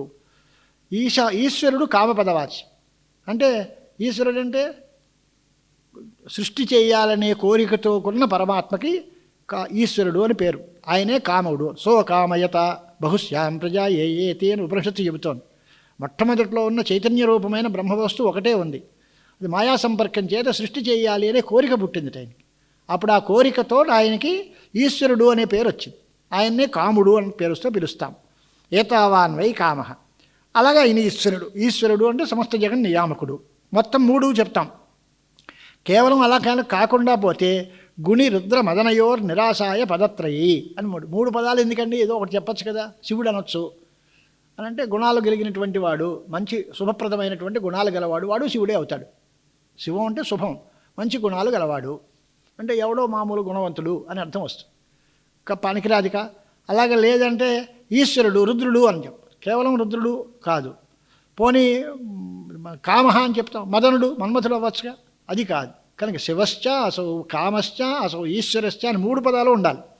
కేవలం శివుడు అంటే వేరేగా ఉండొచ్చు, కేవలం కాముడు అంటే వేరే ఉండొచ్చు, కేవలం ఈశ్వరుడు అంటే వేరే ఉండొచ్చు. కానీ శివుడు కాముడు ఈశ్వరుడు అయినటువంటి వారు అంటే సదాశివుడు ఒక్కడే అవుతాడు. తస్యాంకే అంటే వామవత్సంగే తిష్టతి నిషన్న. ఆయన యొక్క వామభాగంలో ఉండేటువంటి ఊరుయందు తొడయందు ఆవిడ కూర్చుంది. ఆవిడ యొక్క అతరేవ శివ. ఈవిడ్ని శివ అన్నాం, ఆవిడ పరమాత్మని శివుడనే అన్నాం. శివ స్వాధీన వల్లభ, శివకామేశ్వరాంకస్థ శివ స్వాధీన వల్లభ. ఈవిడ్ని శివ అని ఎందుకు అనాలి అంటే శివుడి యొక్క ఇచ్ఛారూపంగా ఉంది కనుకనే శివ అనే మాట అర్థం. శివాధారమైన అంటే శివశక్తి, ఇచ్ఛారూపమైన శక్తికి శివుడే ఆధారం. లేదా శివ అనేది శివ అభిన్నురాలు. శివుడికి శివ అయిన పరమేశ్వరికి భేదం లేదు. తద్ అభిన్నత్వాద్వా తద్ అభేదాద్వా శివ. అసలు ఈ శివశబ్దానికి అర్థం ఏమిటి అంటే చాలా పెద్ద గ్రంథం రాశారు. శివ అనే శబ్దానికి అర్థం ఏమిటి ఏదో యథాసక్తిగా కొద్దిగా చూస్తాం మనం. దానిలో ఆనందరూప సర్వార్థసాధకత్వేన హేతునా సర్వసంబంధవత్వేన సంపూర్ణ శివ సంజ్ఞత జీవేశత్వాదిరహిత కేవల శివ ఏవ సహ అని ఒక అర్థం రాశారు. శివశబ్ద వ్యుత్పత్తులు చాలా ఉన్నాయి దీనిలో. దానిలో సత్యస్వరూపుడు, సమస్త జగత్తుకి సాధకుడుగా, చిద్రూపుడుగా, ప్రేమాస్పదుడుగా ఉండేటువంటి వాడు, ఆనందరూపుడు, సర్వార్థ సాధకుడు. కాబట్టి ఆయన సంపూర్ణమైన శివశబ్దంతో పిలువబడుతున్నాడు, శివుడు అన్నాడు. ఆయనకి జీవుడు, ఈశ్వరుడు అనే పేర్లు ఏం లేవుట. జీవ ఈశత్వాది రహిత. మనకుండే కన్ఫ్యూజన్ ఏంటి అంటే ఈశ్వరుడు శివుడు ఒకటే అనుకుంటాం మనం. ఈశ్వర భావం తర్వాత కల్పితం. మొట్టమొదట్లో ఉండేది శివతత్వం. ఆ శివతత్వంలోంచి జీవతత్వం, ఈశ్వరతత్వం రెండు బయటకు వచ్చాయి. జీవుడు, ఈశ్వరుడు ఈ ఇద్దరినీ కూడా నారాయణుడు అనే పేరుతోటే పిలుస్తాం మనం. జీవుణ్ణి నారాయణుడు అంటాం, ఈశ్వరుణ్ణి నారాయణే అంటాం. ఈ రెండిటికీ మూలభూతమైన శివతత్వం ఒకటి ఉంది, అది సదాశివ తత్వం. అలాంటి శివ అని అర్థం.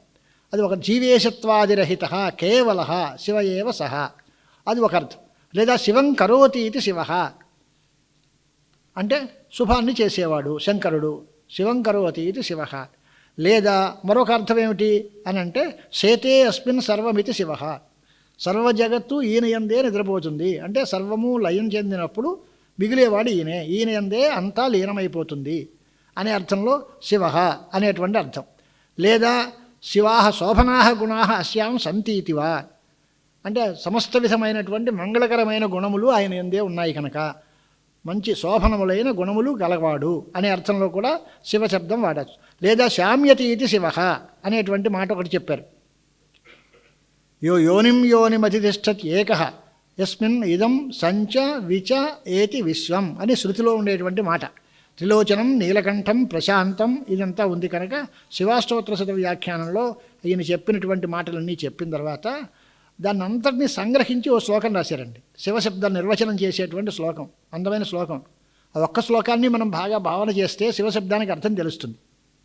ప్రకృత్యా నైర్మల్యాత్ ఒకటి, అమల గుణయోగాదపి శమాత్ జగత్యాధారత్వాత్ భజద్ అమృతదానాచ్చ భవతః బలాత్ ఇచ్ఛాశక్తే పరమశివ వేదాంతనికరై అసాధారణ్యేన వ్యవహృతిమయాసై శివ ఇతి. ఇన్ని కారణాల చేత వేదాంత శాస్త్రాల్లో నిష్ణాతులైనటువంటి ఉపనిషత్తులు అన్నిటి చేత కూడా చెప్పబడుతూ ఉండేటువంటి విషయం ఏమిటి అంటే నువ్వు అసాధారణ్యంగా వ్యవహారం, శివ అనే వ్యవహారం నువ్వే పొందావు, నిన్ను శివుడు అంటున్నారు. కారణాలు ఏమేమిటి అని అంటే ప్రకృత్యా నైర్మల్యాత్, స్వభావం చేతనే నిర్మలలు కనుక. అమల గుణయోగాదపి, వస్తుతః స్వచ్ఛంగా నిర్మలంగా నిర్గుణంగా ఉంటావు. లేదా రెండోది అమల గుణయోగాత్ అంటే పరిశుద్ధమైనటువంటి స్వచ్ఛమైనటువంటి గుణ సంబంధం ఉంది. లోకంలో శామ్యతి ఇది శివ, శమాత్ అందరినీ మొత్తం సర్వం అంతా శామ్యతి అంటే అన్నిటినీ తగ్గించేస్తుంది. అంటే బాధలు, రోగాలు, రోచులు అన్నిటినీ కూడా ఉపశమింపజేసేది అనే అర్థంలో శమాత్.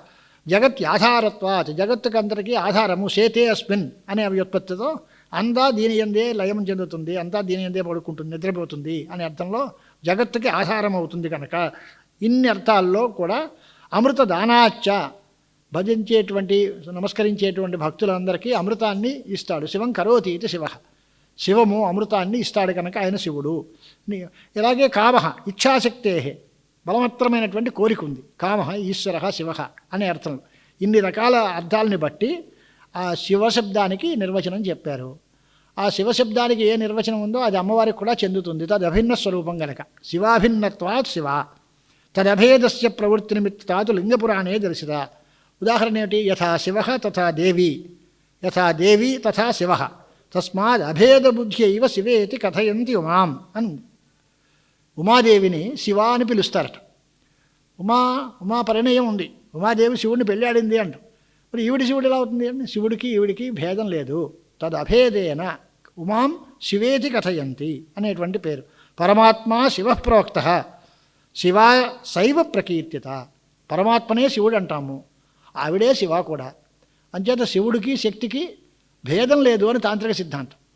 శివశక్తి ఐక్యస్వరూపిణి కనుక చిన్మాత్రాశ్రయ మాయాయా శక్యాకారే ద్విజోత్తమా అనుప్రవిష్టాయా సంవిన్ నిర్వికల్ప స్వయం ప్రభా సదాకారా పరానంద సంసారోచ్ఛేదకారిణి సా శివా పరమాదేయి శివాభిన్న శివంకరి అనేటువంటి మాటలు ఇలా చాలా చోట్ల ఉన్నాయి.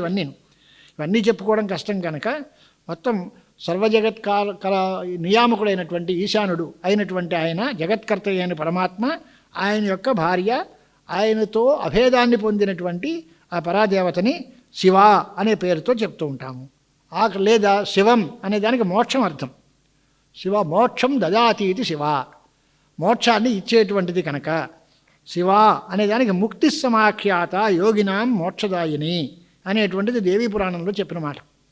ఈ గ్రంథంలో అటు బ్రహ్మాండ పురాణంలోవి, దేవీ పురాణంలోవి, లేకపోతే యజ్ఞవైభవ ఖండంలో ఉండేటువంటి గ్రంథాలు, వాయు పురాణం, లింగ పురాణం, కూర్మ పురాణం, ఇలాంటి పురాణ గ్రంథాలు, వీటిని అన్నిటినీ కూడా సంగ్రహించి మొత్తం అంతా దానిలో ఉన్నవన్నింటినీ రాస్తారు ఆయన భాస్కర్ రాయల వారు. అంటే అంత గంభీరమైన భాష్య పాండిత్యం అయింది.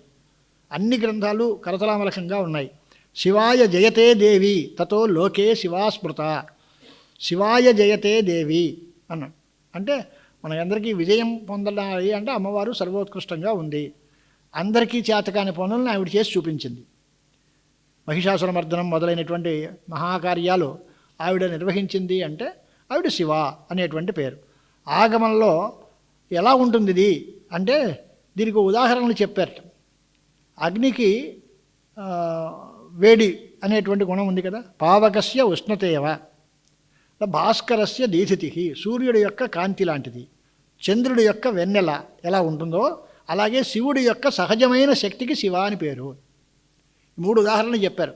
అగ్నికి వేడిమి, సూర్యుడికి ఎండ, చంద్రుడికి వెన్నెల, ఎలాగ సహజ శక్తులో అలాగే పరమశివుడి యొక్క సహజమైన శక్తికి శివ అని పేరు అన్నాడు. స్వాధీన అన్నారు అంటే స్వాధీన వల్లభాన్ అంటే తన యొక్క అధీనమైనటువంటి వల్లభుడు గలవాడు. సాధారణంగా లోకంలో భార్య మాట భర్త వినాలా, భర్త మాట భార్య వినాలా అని పేచీలు తగువులు ఉన్నాయి కదా. ఏదో పురుషాధిక్య ప్రపంచం అని ఏదో రకరకాల మాటలు మనం వింటూ ఉంటాం. కానీ అమ్మవారి దగ్గర భక్తులకు ఎవరైనా ఉన్నారో అక్కడికి మొత్తం అంతా ఆవిడ చేతిలో ఆడేటువంటి మనిషి ఆయన. కుమార సంభవంలో కాళిదాసు గారు చెప్పారు, అద్య ప్రభృతి అవనతాస్మి తే దాస, అద్య ప్రభృతి అవనతాంగి తవాస్మి దాస క్రీతస్తపోభిరితి వాదిని చంద్రమౌళో అని కాళిదాసు గారి మాట శ్లోకంలో. అంటే పార్వతీదేవి తపస్సు చేసింది. ఆ తపస్సుకి సంతోషించినటువంటి పరమేశ్వరుడు వరం ఇస్తానన్నాడు, సాక్షాత్కరించాడు. అంతకుముందు ఏదో పరీక్ష పెట్టాడు, బ్రహ్మచారి వేషంలో వచ్చి శివుణ్ణి నిందించాడు. ఆ నిందించినటువంటి ఆ నిందావాక్యాలన్నీ ఆవిడ వినలేక పక్కనుండేటువంటి చిలికెత్తిని చెప్పి, ఈ మాటలు శివద్వేషకరమైనటువంటి మాటలు, మద్దవాళ్ళని నిందించడం అనేది వినకూడదు, ఎవడైతే నిందిస్తాడో వాడే పాపం పొందుడు, ఆ విన్న మాటలను విన్నవాడు కూడా పాపాన్ని పొందుతాడు, నిందించేవాడికి ఎంత పాపమో ఆ నిందావాక్యాలు వినేవాడికి కూడా అంత పాపం వస్తుంది కనుక నివార్యత మాళి, వాడిని ఆపేమినవే, ఆ మాటలు శివనిందని నేను చెవులారా వినలేను. శృణోతి యస్మాదపి సహ పాపభాక్, శృణోతి తస్మాదపి యహ సహ పాపభాక్. ఆయన నుంచి ఆ నిందావాక్యాలు వినేవాళ్ళందరూ కూడా పాపాత్మాన్ని అవుతారు, పాపులే అవుతారు అనే మాట ఉంది. అలాగే శివనిందాకరమైనటువంటి వాక్యాలు చెప్పిన బ్రహ్మచారి వేషంలో శివుడు వస్తే ఆవిడ ఎప్పుడైతే అచంచలమైన శివభక్తిని ప్రదర్శించిందో అప్పుడు శివుడు సాక్షాత్ రూపాన్ని ఇచ్చాడు, స్వయంగా సాక్షాత్కరించారు. ఏమి ఈ కోరిక, ఏ తపస్సు, ఎందుకు కారణం, ఏం చేస్తున్నావు, ఏం కావాలి అని. నేను శివుడికి భార్యగా కావాలనుకున్నాను, శివుడిని పెళ్ళాడాలనుకున్నాను. సరే అని అప్పుడు ఆయన చెప్పిన మాట ఇది, అద్య ప్రభృతి అంటే నేటి నుంచి అవనతంగి తవాస్మి దాసహ, నేను నీకు దాసుణ్ణి అని. ఎందుకు దాస్యం, ఎందుకు భర్తగా కావాలంటే దాస్యం ఎందుకంటే క్రీతస్తపోభి, నువ్వు తపస్సు చేత నన్ను కొనేసుకున్నావు, అది నీ శక్తి, నువ్వు అంతటి తపస్సు చేసావు కనుక నీ తపస్సుకి నేను లొంగిపోయి నీకు దాసుడిగా ఉంటాను, అంచేత నేను నువ్వేం చెబితే అది చేస్తాను. అదే రాష్ట్రాలు స్వాధీన వల్లభ, తమ చెప్పు చేతుల్లో ఉండేటువంటి భర్త గెలిగిన స్త్రీ ఎవరు అంటే త్రిపుర సుందరి జగన్మాత. ఆవిడకి ఆయన స్వాధీనంలో ఉంటారు. అలా అందరూ తన చేతులు చెప్పు చేతుల్లో అట్టే పెట్టుకుంటారు అనుకోకండి, ఆవిడ అంత తపస్సు ఉండాలి కదా, అంత వంగ తీసుకునే శక్తి సామర్థ్యాలు కలిగినటువంటి తపస్సు చేస్తే అలాంటి పరిస్థితి వస్తుంది. కామేశ్వరుడు శివస్య శక్తి అధీనత్వాత్ అను. ఇదేంటండి ఆవిడ అధీనంలో ఆయన ఉంటాడా? ఇదేంటి శివభక్తులందరికీ ఇది మనస్సు కష్టంగా ఉంటుంది కదా. శివుడు అమ్మవారి అధీనంలో ఉండేటండి, శివుడు అధీనంలో అమ్మవారు ఉండాలి కానీ అమ్మవారి అధీనంలో శివుడు ఉంటారేమిటి అని అంటే అదేం కాదయా, అందరికీ ఇష్టమేను. ఆ చిద్రూపమైనటువంటి ఆద్యమైనటువంటి ఆ దాల్లో జగత్కారణమాపన్న శివ ఇహ మునిసత్తమా తస్యాపి సా అభవత్ శక్తి తయా హీనో నిరర్థక. ఇవన్నీ కొత్త కొత్త మాటలు. మనకి అందరికీ ప్రసిద్ధమైన శ్లోకం భగవత్పాద శంకరాచార్యుల వారు చెప్పిన మాట, శివశక్త్యాయుక్తో యది భవతి శక్తః ప్రభవితం. శంకర భగవత్పాదాచార్యుల వారు మొట్టమొదట్లోనే చెప్పారు ఆ మాట. శక్తితో కూడిన శివుడైతేనే పనులు చేయగలడు, శక్తి లేకపోతే ఏమీ చేయలేడు అని. అంటే మరి శివుడి యొక్క గొప్పతనం అంతా అమ్మవారి మీద ఆధారపడి ఉంది అనేటువంటి మాట భగవత్పాదుల వాక్యాన్ని కూడా ప్రమాణం చేసి తదుక్తం ఆచార్యపాదై అని రాస్తారు ఈయన. అలాగే ఇంకొక మాట, శర్యాతికన్యాయా సుకన్యాయా పతి అశ్విభ్యాం స్వసమానరూపకృత ఇది తం విశిష్య అజానత్యాతయా భగవతీమారాధ్యైవ స్వాధీనీకృత ఇది దేవీ భాగవతే సప్తమస్కందే కథా స్మర్యతే అని దేవీ భాగవతంలో 7వ స్కంధంలో ఉన్న ఒక కథ. అది కూడా చూపించి అప్పుడు త్రిపుర సుందరి వాళ్ళ యొక్క ప్రార్థనను మన్నించి జ్ఞానం ఇచ్చిందట. ఏన అధీనః పతిర్భవేత్. ఆ వరం ఏమిటి అంటే నీ భర్త నీకు అధీనుడుగా ఉండాలి అనేది. శర్యాతి అనేటువంటి ఆయన యొక్క కుమార్తె అయినటువంటి సుకన్యాదేవికి భర్త. సుకన్యా వృత్తాంతం మీకు అందరికీ తెలిసే ఉంటుంది. సుకన్యా మహర్షి సుకన్యా వృత్తాంతం, అశ్విని దేవతలు ఆవిడ్ని అభిమానించి ప్రేమించాలనుకున్నారు, కానీ వాళ్ళ వల్ల కాకుండా నీ భర్త నీ అధీనంలో ఉండాలి, నీవు కోరికినటువంటి కోరిక భర్త నీకు సర్వ విధాల మంచి చేసేటువంటి వాడు అయి ఉండాలి అనేది. త్రిపుర సుందరి భక్తురాలు కనుక ఆవిడ సుకన్యాదేవి త్రిపుర సుందరిని ఆరాధించి తన భర్తని తన చెప్పు చేతుల్లో అట్టేపెట్టుకుని ఇట్లాగా చేసుకుంది అన్నట్టు. అలాగే ఇంద్రప్రాప్తి అనేటువంటి కూడా ఏవం సత్యాహ ఇంద్రప్రాప్తిరపి షష్ఠస్కంధోక్తే ఉక్త ఇహ ఉదాహర్తవ్యాన్. 6వ స్కంధంలో శచీదేవి ఇంద్రుణ్ణి భర్తగా పొందడం కూడా త్రిపుర సుందరి అనుగ్రహం చేతనే జరిగింది. ఇంద్రుడికి శచీదేవి భార్య. ఇంద్రుణ్ణి పొందింది ఎలా పొందింది అంటే శచీదేవి చేత పూజింపబడినటువంటి మహాత్రిపుర సుందరి యొక్క అనుగ్రహం చేతనే హృది తస్యాహ దదౌ జ్ఞానం ఏనాధీన పతిర్భవేత్ అనేటువంటి మాట ఉంది. ఈ రకంగా భక్తి మీమాంసలో ఇదంతా కూడా పూర్తిగా ఉంది కనుక శివ స్వాధీన వల్లభ అంటే అమ్మవారిని బాగా భక్తితో పూజించేటువంటి వాళ్ళకి భర్తలందరూ తమ అధీనంలో ఉంటారు. అది తల్లులందరూ గమనించాల్సిన విషయం. అయితే మీరందరూ మీ భర్తలు మీరు చెప్పు చేతుల్లో అట్టే పెట్టుకోవాలంటే మీరు జగన్మాత చరణారవిందాలు పట్టుకోండి, అమ్మవారిని భక్తితో ఆదరించండి, పూజించండి. ఆవిడ అనుగ్రహం ఉంటే భార్యాభర్తల మధ్య బంధం సక్రమంగా ఉంటుంది. ఎంత సంప్రదాయం మన ఎంత గొప్పదో చూడండి. పెళ్లి కాకముందు కన్య చేత గౌరీ పూజ చేయిస్తారు. ఈ గౌరీ పూజ ఎందుకు అంటే రేపు పెళ్లి చేసుకుంటానంటే ఇవాళ గౌరీ పూజ అండి అని అంటే రేపు పెళ్ళాడే భర్త నన్ను విధి చేసి మళ్ళీ ఇంకో దాని మీద ప్రేమించుకోకూడదు, నా భర్త నాకు అధీనంలో ఉండాలి, నన్ను మాత్రమే భార్యగా స్వీకరించాలి, ఏకపత్ని వ్రతులుగా ఉండాలి. అది గౌరీ దేవత అనుగ్రహం చేత నా మాంగళ్యం వృద్ధి పొందాలి, మా దాంపత్యం శిలకారం సుఖంగా ఉండాలి అనే ఉద్దేశంతో గౌరీ పూజను పెట్టారు. అంచేత గౌరీ దేవతని పూజించడం అనేది పూర్వకం నుంచి సంప్రదాయంగా ఉంది. ఆ గౌరీ దేవత పూజా విధానం చేతనే భార్యాభర్తల యొక్క బంధం నిలకడగా ఉంటుంది. రిజిస్టర్ మ్యారేజ్ చేసుకున్నటువంటి వాళ్ళకి ఈ సౌకర్యము ఇలాంటి అవకాశాలు అన్నీ తగ్గిపోతాయి. దానివల్ల వివాహాలు ఎంతవరకు ఉంటాయో మన్నుతాయో మన్నవో భగవంతుడికి మనకి తెలియదు. అంచేత మన పద్ధతుల్లో మన సంప్రదాయాల్లో ఉండేటువంటి అలవాట్లకి శాస్త్రీయమైన పునాదులు ఉన్నాయి. ఇది ఎందుకు అని ప్రశ్నిస్తే దీనికి కారణం చెప్పగలిగిన వాళ్ళు ఉండాలి. అలాంటప్పుడు పెళ్ళి అంటే ఈ గౌరీ పూజ ఎందుకని నాన్సెన్స్ అంటే గౌరీ పూజ ఉంది కనుకనే రుక్మిణి కళ్యాణం జరిగింది. కృష్ణ పరమాత్మ అక్కడికి వచ్చి రుక్మిణిని పట్టుకెళ్ళాడు అంటే గౌరీ దేవత పూజ కోసం వెళ్ళాడు కనుకనే ఆవిడ కోరుకున్నటువంటి భర్త ఆవిడికి లభించాడు. అంచేత ఈ రకమైన పురాణ ఘట్టాలని కూడా తీసుకుని దాన్ని సంబంధం పెట్టుకుని మన సంప్రదాయాన్ని మనం బలపరుచుకుని మన సంప్రదాయమందు సంస్కృతి యందు శ్రద్ధ భక్తి విశ్వాసం మనం సంపాదించుకుంటే మనం అందరం కృతార్థులం అవుతాం. వాటికి కూడా ఇవి ఉపయోగపడతాయి. కేవలం నామం పూజ అంటే పూజలు ఎంత టైం ఎంత అయిపోయింది ఇంకా ఎన్ని నామాలు ఉన్నాయండి పక్కన అడుగుతాయి. అలానే నిన్ను ఎవడడిగాడు అన్నీ చెప్పమని ఎవడడిగాడు? ఒక్క నామం చెప్పిన భక్తితో చెప్పినా ఆవిడికి చాలు. సహస్రనామ స్తోత్రం ప్రారంభిస్తాం, కూర్చుని కాళ్ళు లాగుతున్నాయి, చేయి లాగుతోంది, నడులు లాగుతోంది, ఇంకా ఎన్ని ఉన్నాయండి అని పురోహితుడిని అడుగుతాం. ఇంకా ఎన్ని ఉన్నాయని ఎవడు బలవంతం పెట్టాడు? అన్ని నామాలు చెప్పమని ఎవడు చెప్పాడు? నువ్వు భక్తితో ఎన్ని చేయగలిగితే అన్నీ చెయ్యి. కానీ సహస్రనామ స్తోత్ర పారాయణం చేయాలి, సహస్రనామాలు నోటితో అనాలి అనేటువంటి అవకాశం ఉన్నప్పుడు ఆ ప్రతి నామాన్ని భక్తితో మనస్సులో భావించి అమ్మవారికి పూజ చేస్తే దానివల్ల వచ్చేటటువంటి ప్రయోజనం చాలా గొప్పది. ఒక్కొక్క నామంలో ఒక్కొక్క మహిమ ఉంది. దీన్ని ఎదర గ్రంథంలో రాస్తారు.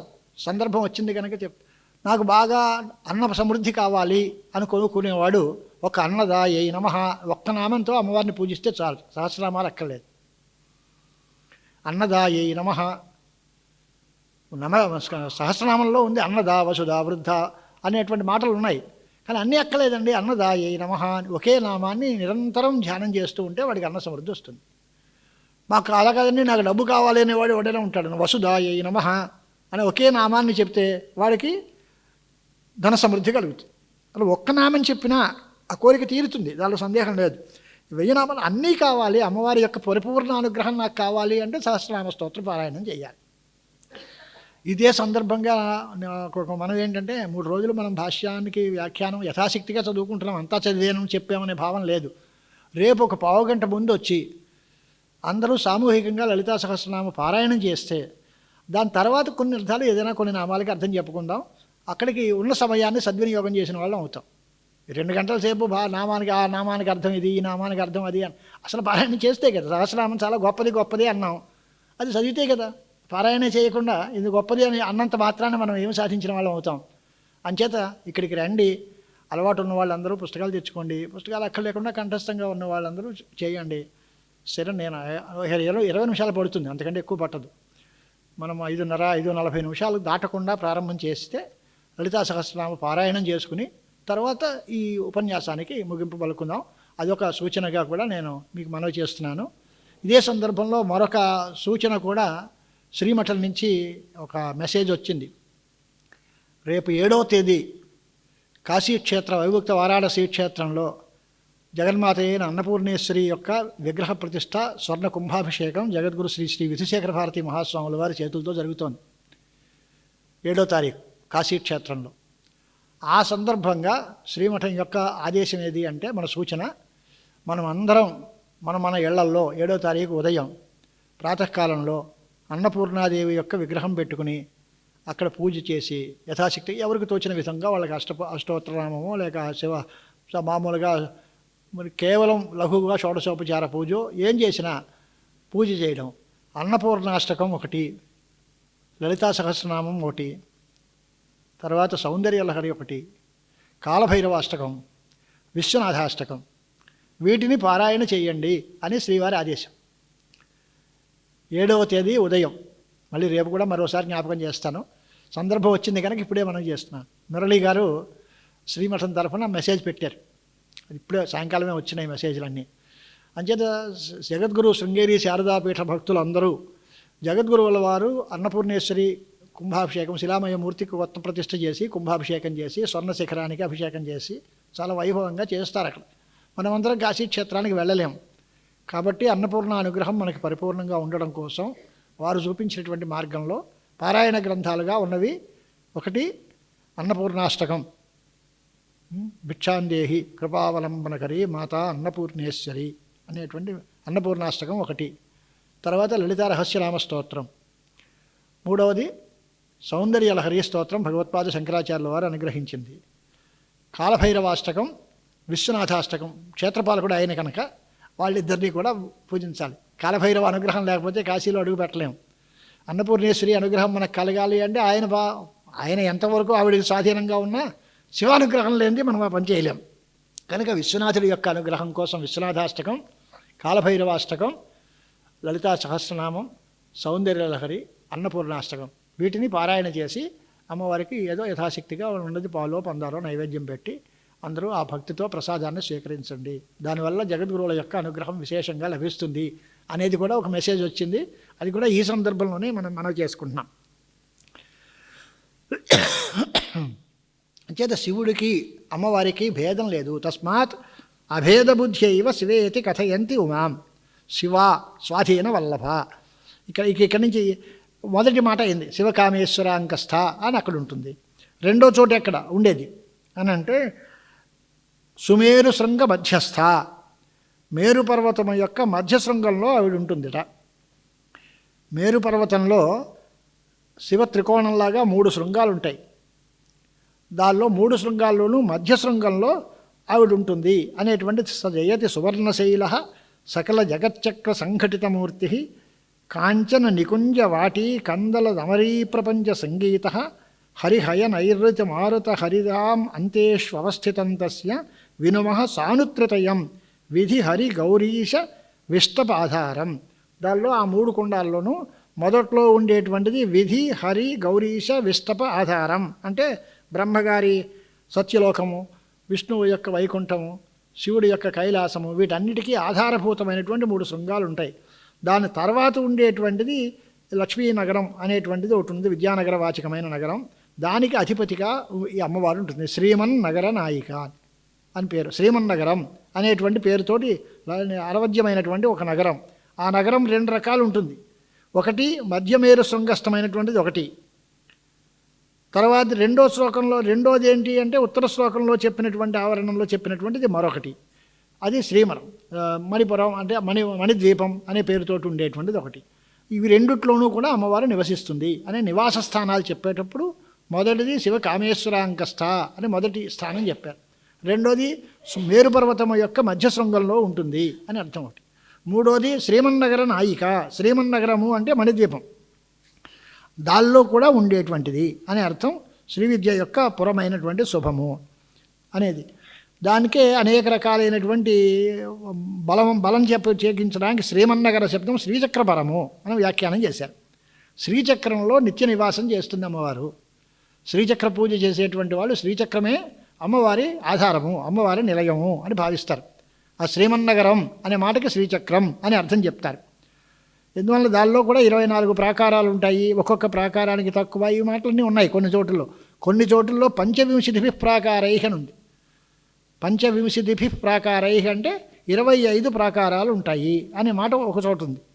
మరికొన్ని వ్యాఖ్యానాల్లో 24 ప్రాకారాలు ఉన్నాయి అనేటువంటి మాట కూడా ఉంది. దీన్ని తెలుసుకోవడం చాలా కష్టం. దానికి నగర నిర్ణయం ఎలా చేస్తారు అంటే మనకి సౌందర్యలహరిలో ఉన్న శ్లోకం చూడండి. సుధా సింధోర్మధ్యే సురవిటపి వాటీ పరివృతే మణిద్వీపే నీపోపవనవతి చింతామణి గృహే శివాకారే మంచే పరమశివ పర్యంక నిలయాం భజంతి త్వాన్ ధన్యా కచిచన చిదానందలహరి అని శంకరాచార్యుల వారు రాశారు. అమృత సముద్రం మొదట్లో సుధా సింధోర్ మధ్యే అమృత సముద్రం, దాని మధ్యలో సురవిటపి వాటీ పరివృతే కదంబ వాటిక, కదంబ వృక్షాలతో ఉండేటువంటి ఒక తోట, దాని మధ్యంలో మణిద్వీపం, దాని మధ్యంలో ఒక మంచి మంచం, దానికి 4 కోళ్ళు ఒక పలక, 4 కోళ్ళు బ్రహ్మ విష్ణు రుద్ర వీళ్ళు అందరూ, సదాశివుడు మధ్యలో పర్యంకంగా ఉంటాడు. దాని మీద అమ్మవారు నివసిస్తుంది అని అమ్మవారి యొక్క నివాస భూములుగా చెప్పేటప్పుడు ఈ రకమైనటువంటి వర్ణనలు కూడా కనిపిస్తుంది. అది వర్ణన. చింతామణి గృహాంతస్థ పంచబ్రహ్మాసన స్థిత. చింతామణి గృహంలో మధ్యలో ఉంటుంది, పంచబ్రహ్మలతో కూడినటువంటి ఆసనమందు కూర్చుంటుంది. ఇవన్నీ కూడా చింతామణి గృహము అనేటువంటిది పేరు. దాన్నే మనం ఇందాక చెప్పాం. వేదాల్లో కూడా మనకి చెప్పారు దేవానాం పూరయోధ్య. మన వాళ్ళు ఎవరినైనా ఆశీర్వచనం ప్రారంభం చేసామంటాం అనుకోండి, కాస్త వైదికమైన సంస్కారం ఉన్న కుటుంబాల్లో తెలుస్తుంది. ఏదైనా ఒక కార్యక్రమం చేసుకుంటే వేద పండితులు వచ్చి ఆశీర్వచనం చేయండి అంటారు. వాళ్ళు ప్రారంభంలోనే మొట్టమొదటి ఏం చెప్తారు? యో వైతాం బ్రహ్మణో వేద అమృతేనావృతాం పురీం అంట. దాని అర్థం ఏంటండి అంటే యో వైతాం బ్రహ్మణ పురీం వేద. ఆ బ్రహ్మ అంటే సదాశివుడు లేదా శివ పార్వతీదేవి వాళ్ళ యొక్క పురి అంటే పట్టణం, నివాసం. దాన్ని ఎవరైతే తెలుసుకుంటారో వాళ్ళకి బ్రహ్మాచ ఆయుః కీర్తిం ప్రజాన్ దదుః. వాళ్ళందరికీ ఇవన్నీ ఫలితాలన్నీ ఇస్తారు.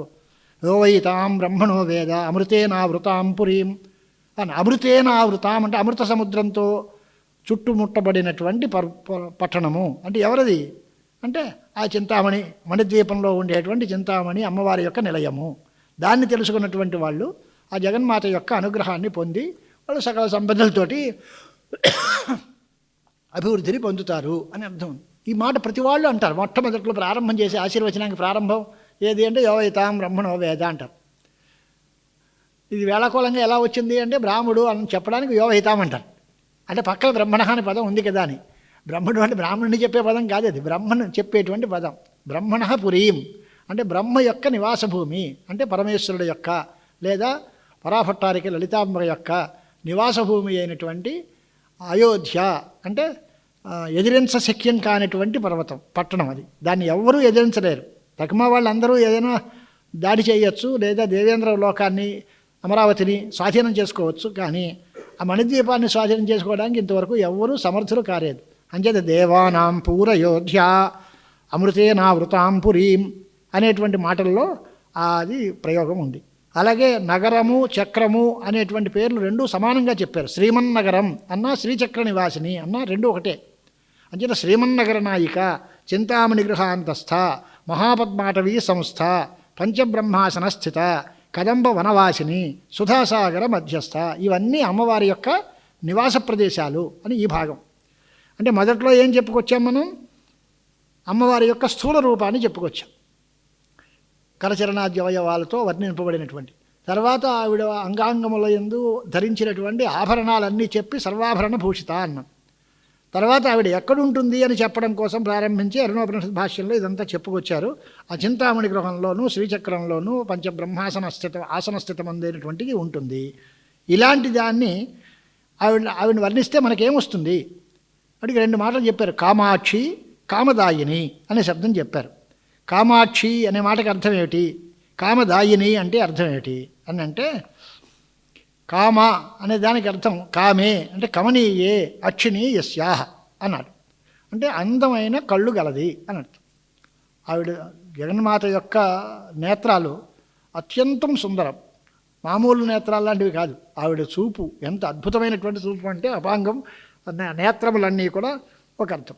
కామేశ్వర ఏవ నేత్రం యస్యాహ అనే అర్థం కూడా చెప్పుకోవచ్చు. అని అంటే కామేశ్వరుడే ఆవిడికి కన్ను. ఎలా అవుతుందండి కామేశ్వరుడు కన్ను ఎలా అవుతుంది అంటే, ఆవిడ కన్ను ఎప్పుడూ కామేశ్వరుడి మీదే ఉంటుంది. నేత్ర విషయుడు, నేత్రానికి కంటికి చూసి చూడబడేవాడు ఎవరు అంటే ఆయన ఎప్పుడూ ఆవిడ ఆ కామేశ్వరుడినే చూస్తుంది.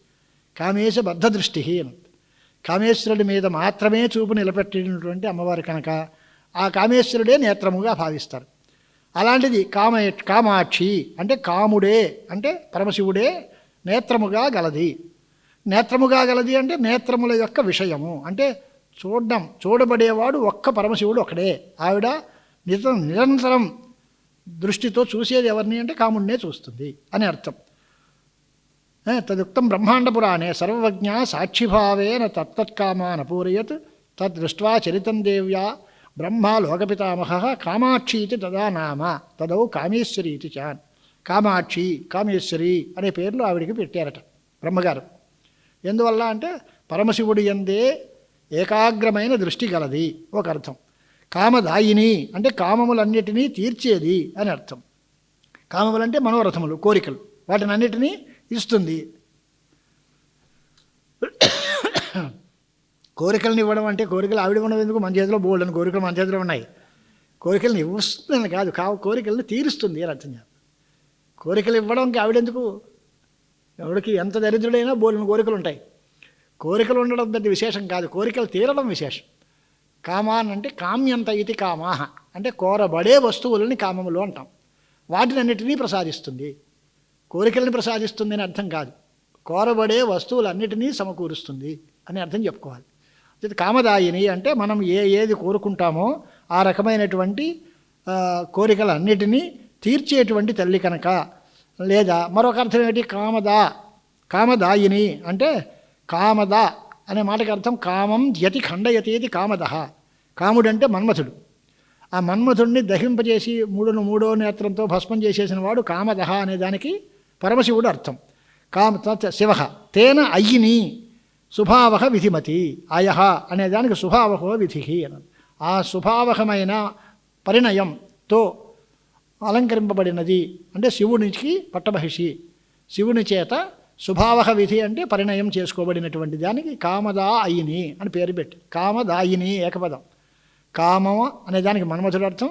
కామదహ అంటే మన్మథుడిని రక్షింపజేసిన పరమశివుడు అర్థం. ఆయనతో అయని అంటే శుభావహమైన పరిణయం చెందినది అని కామదాయిని అనే పదం వ్యాఖ్యానం చేశారు. అంటే పరమశివుడు మన్మథుడిని సంహరించినటువంటి పరమశివుడు యొక్క భార్య, స్త్రీ అనే అర్థం కూడా చెప్పుకోవచ్చు. అథవా దాయ అనే దానికి దాయభాక్కులు అంటాం మనం. దాయం అంటే ఏంటి? పితృపితామహ ఆస్తికి వారసులు. కామేశ్వరేణ దాయవతి, కామేశ్వరుని చేత అనాది సిద్ధమైనటువంటి ఆ హక్కు గలది అని అర్థం. దాయభాగ నిర్ణయం అని పెద్ద ధర్మశాస్త్రంలో పుస్తకం ఉంది.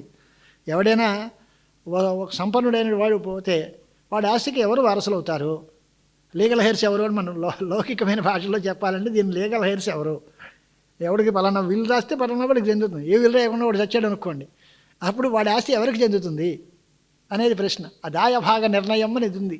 ఎవరికి అధికారం ఉంది, దాయభాగానికి ఎవరు అధికారులు అంటే పరమశివుడి యొక్క మొత్తం ఆస్తికి అందరికీ దాయభాగం ఎవరు అంటే అమ్మవారేట.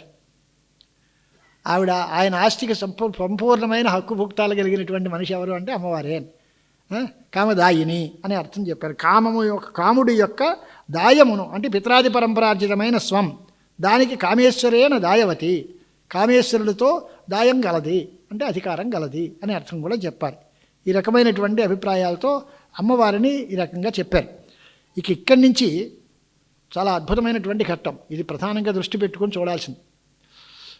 దేవ్యా స్థూలరూపస్య కార్యాన్ని స్పష్టతయా వదన్నేవ రహస్యభూతం పరం రూపం రహస్యోక్తిభిరేవ వర్ణయితుమారభతే దేవఋషి ఇత్యాది అని అవతారిక పడతారు.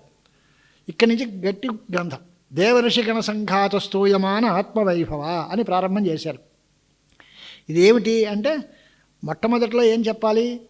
స్థూల రూపం చెప్పారు, తర్వాత సూక్ష్మ రూపం చెప్పాలి. కానీ అలా చెప్పకుండా ఆ స్థూల రూపంతో ఆ తల్లి చేసినటువంటి కార్యములన్నిటినీ వర్ణిస్తున్నారు. దేవకార్య సముద్యతుడు కనుక దేవతా కార్యం కోసం అవతరించినటువంటి ఆ పరాదేవత ఏ ఏ పనులు చేసింది అనేది పైకి చెబుతున్నారు.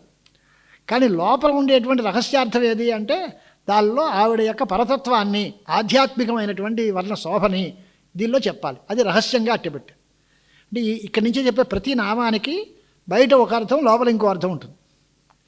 బయట అర్థం ఆవిడ చేసినటువంటి లీలలు, లోపల అర్థం ఆధ్యాత్మికంగా జ్ఞానము, వేదాంతము అవన్నీ నిబిడంగా ఉంటాయి. రెండు అర్థాలు జాగ్రత్తగా చూసుకోవాలి. ఇక్కడి నుంచి చెప్పే గ్రంథం చాలా పాండిత్యభరితంగా వ్యాఖ్యానం చేశారు భాస్కర్ రాయల వారు. దేవఋషి గణసంఘాత స్తూయమాన ఆత్మవైభవ అంటే దేవఋషి గణసంఘాత అనే దగ్గర అర్థం ఏమిటి? దేవతాగణము, ఋషిగణము అని ఒక అర్థం. లేదా ఇంకో అర్థం, ఇంకో రకరకాలుగా చెప్పే మాట ఏంటి అంటే దేవతలు, ఋషులు, గణము విడిగా ఉన్నాయి. ఎలాగా అంటే దేవాహ అంటే బ్రహ్మాది దేవతలు, ఋషులు అంటే వశిష్ఠాది మహర్షులు, దేవఋషులు అంటే నారదాదులు, లేదా గణాహ అంటే ఆదిత్యాది గణములు, వసుగణము, రుద్రగణము, ఆదిత్యుడు ఇవన్నీ ఉంటాయి కదా, ఇవన్నీ గణదేవతలు. వీళ్ళందరూ ఆదిత్య, విశ్వావసు, తుషిత, భాస్వరానిలాహ, మహారాజిక సాధ్యాశ్చ, రుద్రాశ్చ గణదేవతా అని అగ్నిపురాణంలో గణదేవతలను వర్ణించారు. ఇది దేవ ఋషి గణ సంఘాత వీళ్ళ యొక్క సముదాయం. వీళ్ళందరూ కలిపి ఎవరిని స్తోత్రం చేస్తారు అంటే సూయమాన ఆత్మవైభవ అని. అంటే దీనిలో ఇలా చెప్పడం వల్ల గణ సంఘాత రెండు పదాలు వాడారు. గణమన్నా సముదాయమే, సంఘాతమన్నా సముదాయమే కదా, మరి రెండు పదాలు ఎందుకు వాడారు అనేటువంటి ఒక ప్రశ్న ఎవరో చేస్తారు. కానీ అది వాళ్ళకి అర్థం తెలియదు. గణము అనే మాటకి అర్థం తెలియదు. గణం అంటే సముదాయం, దేవతాగణము అంటే దేవతా సమూహము అని అర్థం చెప్పేశారు. అప్పుడు దేవతా సంఘాతమన్నా దేవతా గణమన్నా ఒకటే కదా, ఋషిగణం అని అంటే ఋషి సముదాయం అని అర్థం చెప్పుకొని మళ్ళీ సంఘాత పదం ఎందుకు, పునరుక్తి కదా అని. కానీ ఇంకొక విశేషం ఏమిటంటే లలితా రహస్యనామ స్తోత్రంలో పునరుక్తులు కానీ, వ్యర్థపద ప్రయోగాలు కానీ, పాదపూరణానికి ఏదో చేయడం కానీ ఏమీ లేవు. వాళ్ళందరూ వాగ్దేవతలు కనుక, పూర్తిగా వశన్యాది వాగ్దేవతలు చేసిన స్తోత్రం కనుక ప్రతి అక్షరం సార్థకమే. దానిలో ఈ అక్షరం అక్కర్లేదు, ఈ పదం 2 సార్లు వచ్చింది, లేదా ఈ నామం 2 సార్లు ఉచ్చరింపబడింది అనేం కాదు. ఒకే నామం 2 చోట్ల ఉచ్చరిస్తే దాని 2 అర్థాలు వేరే వేరే ఉన్నాయని అర్థం. ప్రతిదీ సార్థకమే. దీనిలో ఏది కూడా పూర్తిగా మళ్ళీ యథాలాపంగా చెప్పారండి, ఇదివరకు చెప్పిందని మళ్ళీ చెప్పారని ఈ మాటలేం లేవు, కుదరదు. పునరుక్తులు కానీ అనర్థకమైన పదాలు కానీ ఏమీ ఉండవు దీనిలో. అంచేది అంత గంభీరమైన స్తోత్రం. దానిలో గణ సంఘాత 2 పదాలు పెట్టారంటే ఆ గణములు అనేదానికి సంఘాతార్థకమైన గణశబ్దం కాదు, అది ఆదిత్యాది గణవాచకమైన శబ్దం, గణదేవతలని చెప్పే శబ్దం. అలాగే దేవ ఋషి గణ సంఘాత అని పెట్టుకో. దేవతల యొక్క సముదాయము, ఋషుల యొక్క సముదాయము, గణదేవతల యొక్క సముదాయము, వాటందరి చేత కూడా స్తోత్రం చేయబడేటువంటి ఆత్మ వైభవం గలది. వైభవం అంటే మనకి తెలిసిన వైభవం వేరు. మనం చాలా వైభవంగా ఉంటే అందంగా ఉంది, చాలా మంచిగా అలంకారంగా ఉంది అనేదో అంటూ ఉంటాం. కానీ వైభవం అంటే అది కాదు. విభు శబ్దానికి అర్థం సర్వవ్యాపకమైన వస్తువుకి విభు అంటారు. ఆకాశం విభుద్రవ్యం అంటే అది లేని చోటు లేదు, సర్వత్రా నిండి ఉన్నదాన్ని విభు పదార్థము అంటారు. వైభవం అంటే వ్యాపకత్వం, ఇందుగలడందు లేడును సందేహము వలదు అన్నట్టుగా ఇక్కడున్నాడు అక్కడ ఉన్నాడు ఎక్కడ లేడు అనే మాటలు లేకుండా ఆ తల్లే జగత్తంతా నిండి ఉంది. చరాచర జగత్తుకి అంతటికి అనేక కోటి బ్రహ్మాండ జనని, అంత ప్రపంచమంతా నిండి ఉన్నటువంటి విశ్వ విగ్రహ అయినటువంటి పరాభట్టారిక అనేటువంటి మాటని దేవతలు ఋషులు గణదేవతలు వీళ్ళందరూ స్తోత్రం చేస్తూ ఉంటారు అని అర్థం కావాలి. దేవఋషి గణసంఘాత స్తూయమాన ఆత్మవైభవ.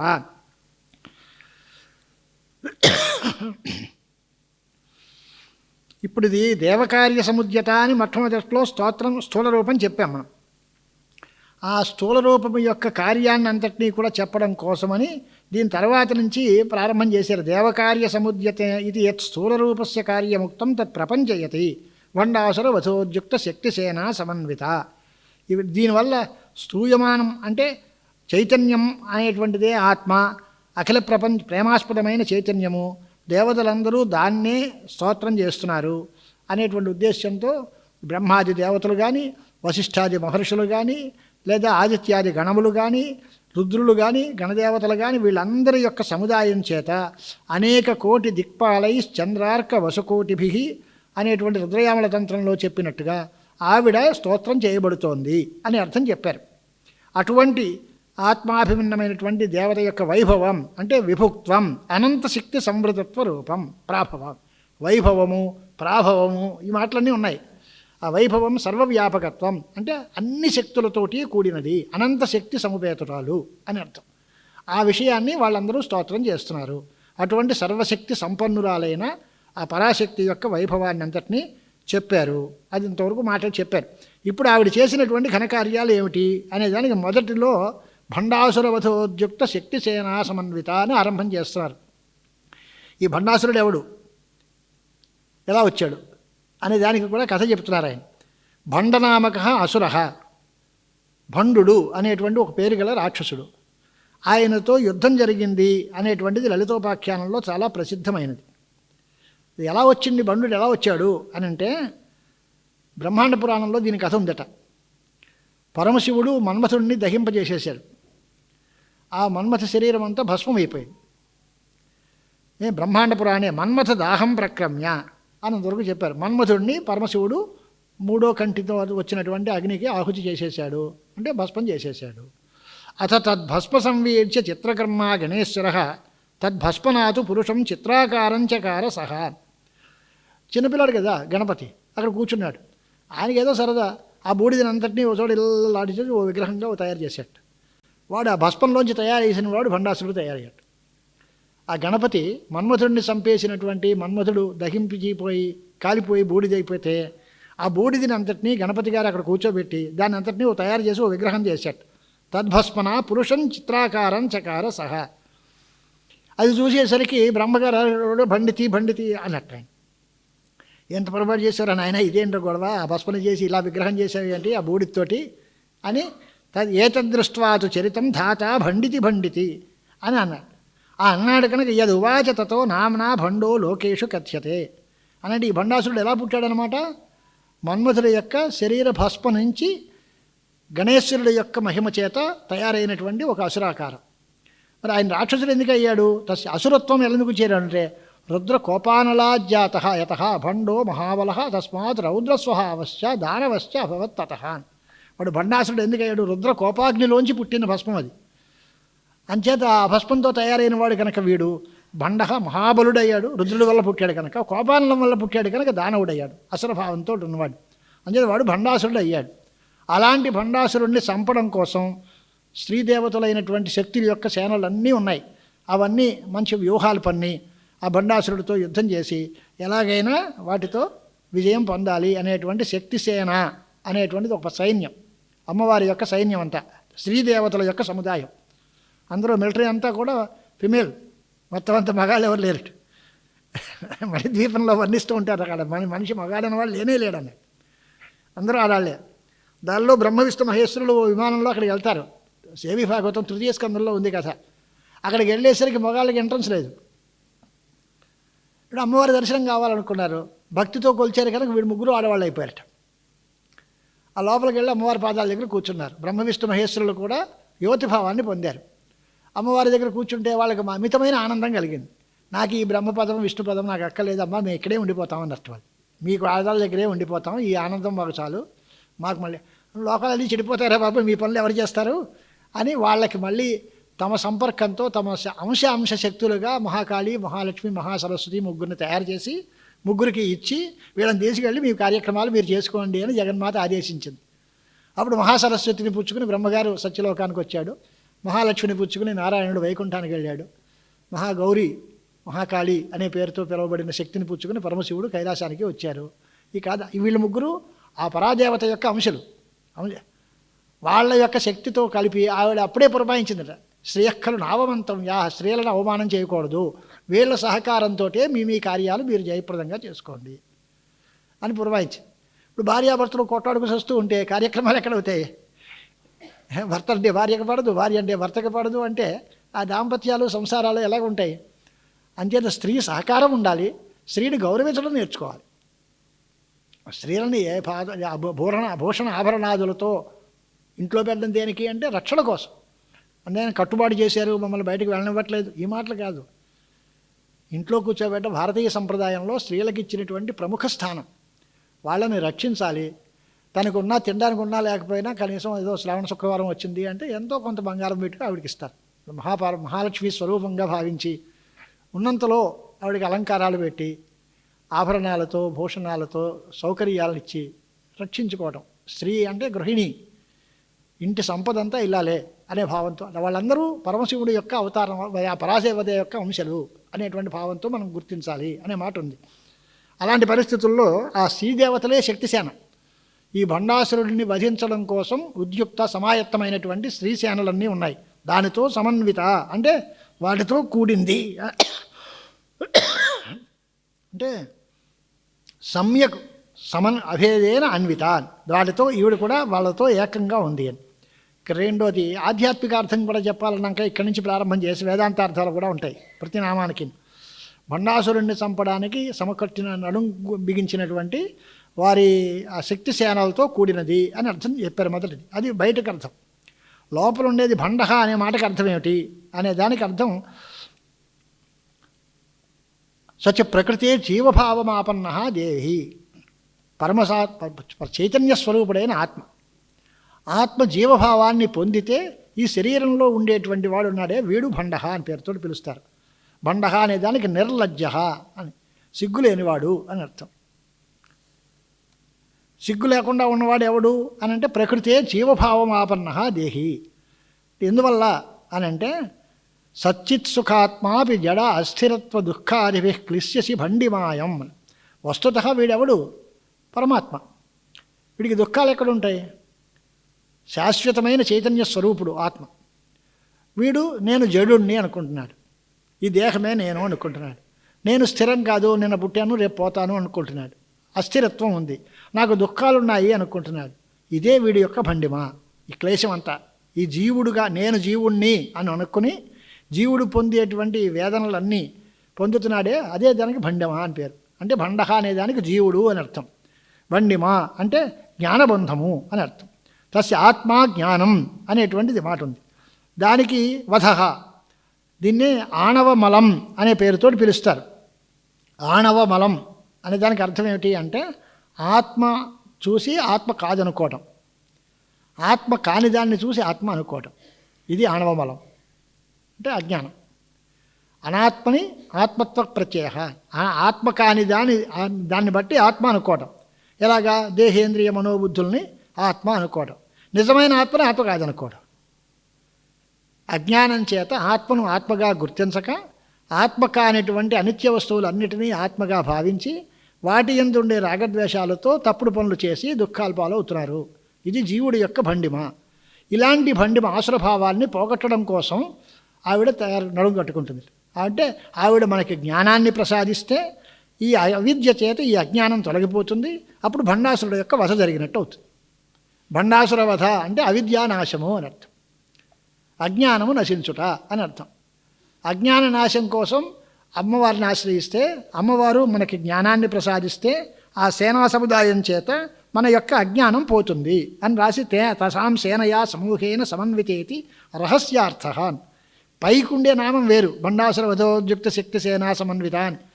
కానీ అంతరార్థం ఏది అంటే ఆవిడ జ్ఞానప్రదురాలు, ఆవిడ మనకు సమకూర్చి పెట్టినటువంటి జ్ఞానం చేత మన అజ్ఞానం నశిస్తుంది. అప్పుడు మనలో ఉండేటువంటి జీవభావం పోతుంది, మనకి కలిగినటువంటి శోకాలు దుఃఖాలు భయాలు ఇవన్నీ తొలగుతాయి.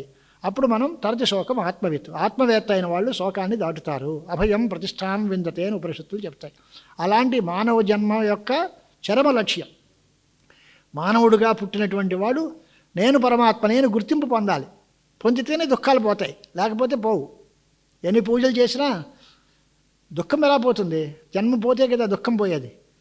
జన్మ పోవాలి అంటే నిజం తెలియాలి. నిజం తెలియడానికి అమ్మవారి యొక్క అనుగ్రహం చేత జ్ఞానం కలగాలి అనే ఉద్దేశంతో భండాసుర వధ అనే మెషతో అజ్ఞానాన్ని నశింపజేయడం అనేటువంటి అంతరార్థాన్ని స్ఫురింపజేస్తోంది. వస్తుతః ఇది పరరూపం, అమ్మవారి యొక్క పరరూపం. ముందు స్థూల రూపం చెప్పారు, మధ్యలో సూక్ష్మరూపం చెప్పాలి, తర్వాత పరరూపం చెప్పాలి. కానీ మార్చేశారు ఫ్లైట్. స్థూల రూపం చెప్పి పరరూపం చెప్తున్నారు, సూక్ష్మరూపం మానేశారు. కారణం ఏమిటి అంటే స్థూల రూపం యొక్క కార్యాలు చెబుతున్నాను అన్నాడు పైకి, చెప్పింది మాత్రం లోపల రహస్యార్థంగా పరరూపం చెప్పారు. తర్వాత సూక్ష్మమైన రూపము అంటే మంత్ర విద్య, అక్కడి నుంచి తర్వాత చెప్తారు వాగ్భవకూటము ఇవన్నీ చెప్పిన తర్వాత అక్కడి నుంచి మంత్రము యొక్క స్వరూపం అంతా సూక్ష్మరూపం. అది దీని తర్వాత భాగంలో అమ్మవారి యొక్క శరీరంలో రెండో భాగం అది చెప్తారు. ఇది 5 రకాల అవస్థల్లో స్థూలము సూక్ష్మము పరము ఇంకా అతీతమైనటువంటిది అదొకటి. అలాగే జీవుడి యొక్క దశలు 5, పరమాత్మ యొక్క దశలు 5. ఇవన్నీ కార్యక్రమాలు చూపిస్తారు ఎదుర. దశ అనే పేరు, దశ అంటే అవస్థ అని పేరు. పరమాత్మకి ఉండే దశలు కృత్యాలు అంటే మనకందరికీ తెలిసినటువంటివి సృష్టి స్థితి సంహారములు తిరోధాన అనుగ్రహములు అనేవి 5. జీవుడి యొక్క దశలు అంటే జాగ్రత్త స్వప్న సుషుప్తి తుర్యాతీత అని 5 అవస్థలు. ఈ 5 అవస్థలు, జీవుడి యొక్క 5 అవస్థలు పరమాత్మ యొక్క 5 అవస్థలు కూడా కరాంగుళినకోత్పన్న నారాయణ దశాకృతి అనే నామంలో అమ్మవారి చేతి గోళ్ళు 10 గోళ్ళలోంచి ఈ దశలన్నీ వచ్చాయి అని. ఈ కృత్యములన్నీ అంటే జీవుడు చేసే యొక్క పొందే అవస్థలు 5, ఈశ్వరుడు పొందే అవస్థలు 5. ఇవన్నీ కూడా అమ్మవారి యొక్క గోటి మీద నడిచిన కథల్లాగా ఉంటాయి. అంటే ఆవిడ ఎంత వైభవం గలదో, ఆవిడ మహిమ ఎంత గొప్పదో మనం ఊహించుకోవాలి. ఇలాంటి అభిప్రాయాలన్నీ కూడా దీనిలో బాగా చెప్తూ ఉంటారు. కనుక ఇక్కడ భండాసుర వధోద్యుక్త శక్తిసేనా సమన్విత సంపత్కరీ సమారూఢ సింధుర వ్రజ సేవిత. సంపత్కరీ అనే పేరుతోటి ఒక ఏనుగుంది, ఒక దేవత. ఆ దేవత సమారూఢ సింధుర వ్రజ సేవిత అంటే ఆ దేవత స్వతంత్రంతో సంపత్కరీది కాప్యస్తి విద్య స అచింత్య వైభవ అని వర్ణన ప్రారంభం చేశారు పురాణంలో. సంపత్కరీ అనేటువంటి పేరుతోటి ఒక అద్భుతమైనటువంటి దేవతా విశేషం ఉంది. ఆవిడ త్రివర్ణ స విద్య విధానంచాథ కథ్యతే అని సమాప్తి చేశారు. అది త్రిపుర సుందరి చేత ఆవిడ ఎక్కడ నియోగింపబడింది అంటే మా గజశాలకి నువ్వు కేర్ ఆఫ్ అడ్రస్గా ఉండాలి అంటే ఆవిడ ఏనుగుల్ని అదుపులో పెట్టుకుని ఏనుగుల మీద యజమాయిషీ చేయించడానికి వినియోగింపబడిందట. గజేషు అధికృత ఇది లలితోపాఖ్యానే ప్రసిద్ధం అన్నారు. అంటే లలితాపరాభట్టారిక యొక్క గజసేవ, గజసేన ఏదైతే గజ సమూహం ఏదైతే ఉందో దానికి నాయకురాలుగా ఉండేటువంటి దానికి సంపత్కరీ అని పేరు. సంపత్కరీ సమారూఢ సింధుర వ్రజ సేవిత. సింధుర వ్రజం, సింధురం అంటే గజం, సింధుర వ్రజం అంటే ఏనుగుల గుంపు. ఆ గుంపు ఏనుగుల గుంపు చేత సేవింపబడేటువంటిది అని బయటికి అర్థం. అని అంటే ఏమర్థం అంటే గజశాస్త్రకథితమైన ఉపాయముల చేత ఎక్కడము, దాన్ని నియమించడము, దాన్ని కంట్రోల్ చేయడము మొదలైనటువంటి భద్ర మంద మృగాది భేదభిన్న గజానాం వ్రజేన హాస్తికేన సేవిత. ఆ ఏనుగుల గుంపు చేత సేవింపబడుతోంది. ఆ ఏనుగుల గుంపుని అదుపులో పెట్టి వాటిని ఎక్కడ ఎలా అట్టబెట్టాలో చూసేది సంపత్కరీదేవి చూస్తుంది. ఆ సంపత్కరీదేవి అదుపులో ఉండేటువంటి ఏనుగుల గుంపు చేత పూజింపబడేది అని అర్థం. రెండోది మన అర్థం ఏంటి, ఆధ్యాత్మిక అర్థం ఏది అంటే సుఖ సంపన్మయీ చిత్తవృత్తికి సంపత్కరీ చ్యుచ్యతే. సంపత్కరీ అంటే ఆ దేవతా విశేషం మాట అలాంటి పెట్టు. సుఖ సంపత్తికి అంతటికీ కారణభూతమైన మనోవృత్తి దానికి సంపత్కరీ అని పేరు. మన ఆలోచనని బట్టే మనకి సంపదలు వచ్చినా ఆపదలు వచ్చినా మన మనస్సులో ఉండే కోరికలని, మన మనస్సులో ఉండేటువంటి ఆలోచనల్ని బట్టి మనకి సుఖాలు దుఃఖాలు వస్తాయి. కనుక సంపత్కరి అనేటువంటిది ఒక చిత్తవృత్తి. దాని యందు సమారూఢులైన అంటే సింధరవ్రజము అనే మాటకి అర్థం ఏమిటి అంటే విషయ సముదాయం. ఇంద్రియముల చేత చూడబడేటువంటి విషయాలన్నీ అంటే శబ్ద స్పర్శ రూపరస గంధాలు, ఆ విషయ సమూహములన్నీ ఉన్నాయి. అవి మన ఇంద్రియాల చేత గుర్తింపబడుతూ ఉంటాయి. అలాంటిది సంపన్మయి అయినటువంటి మనోవృత్తి చేత చూడబడేటువంటి విషయాలు ఏవి అయితే మంచివే అవుతాయి. అది దుర్వాసనలతో కూడినటువంటి మనోవృత్తులు అయితే చెడ్డ విషయాలన్నిటినీ అవి గుర్తిస్తాయి. కనుక సంపత్కరీ సమారూఢ సింధుర వ్రజ అనే దానికి అర్థం ఏమిటి అంటే మంచి మంగళకరమైనటువంటి మనోవృత్తితో విషయములుగా కలిగినటువంటి శబ్దాదుల చేత కూడినటువంటిది సేవింపబడేది అని అర్థం. అంటే మహాభక్తులు ఎవరైనా ఉంటే వారి మనస్సు ఎప్పుడూ మంచి విషయాల మీదే ప్రవర్తిస్తుంది.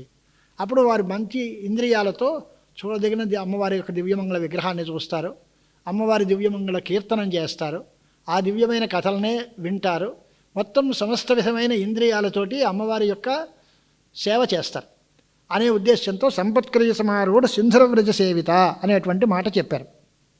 ప్రత్యభిజ్ఞా హృదయం అనేటువంటి విశేషంగా దీనిలో హృదయం చెప్పి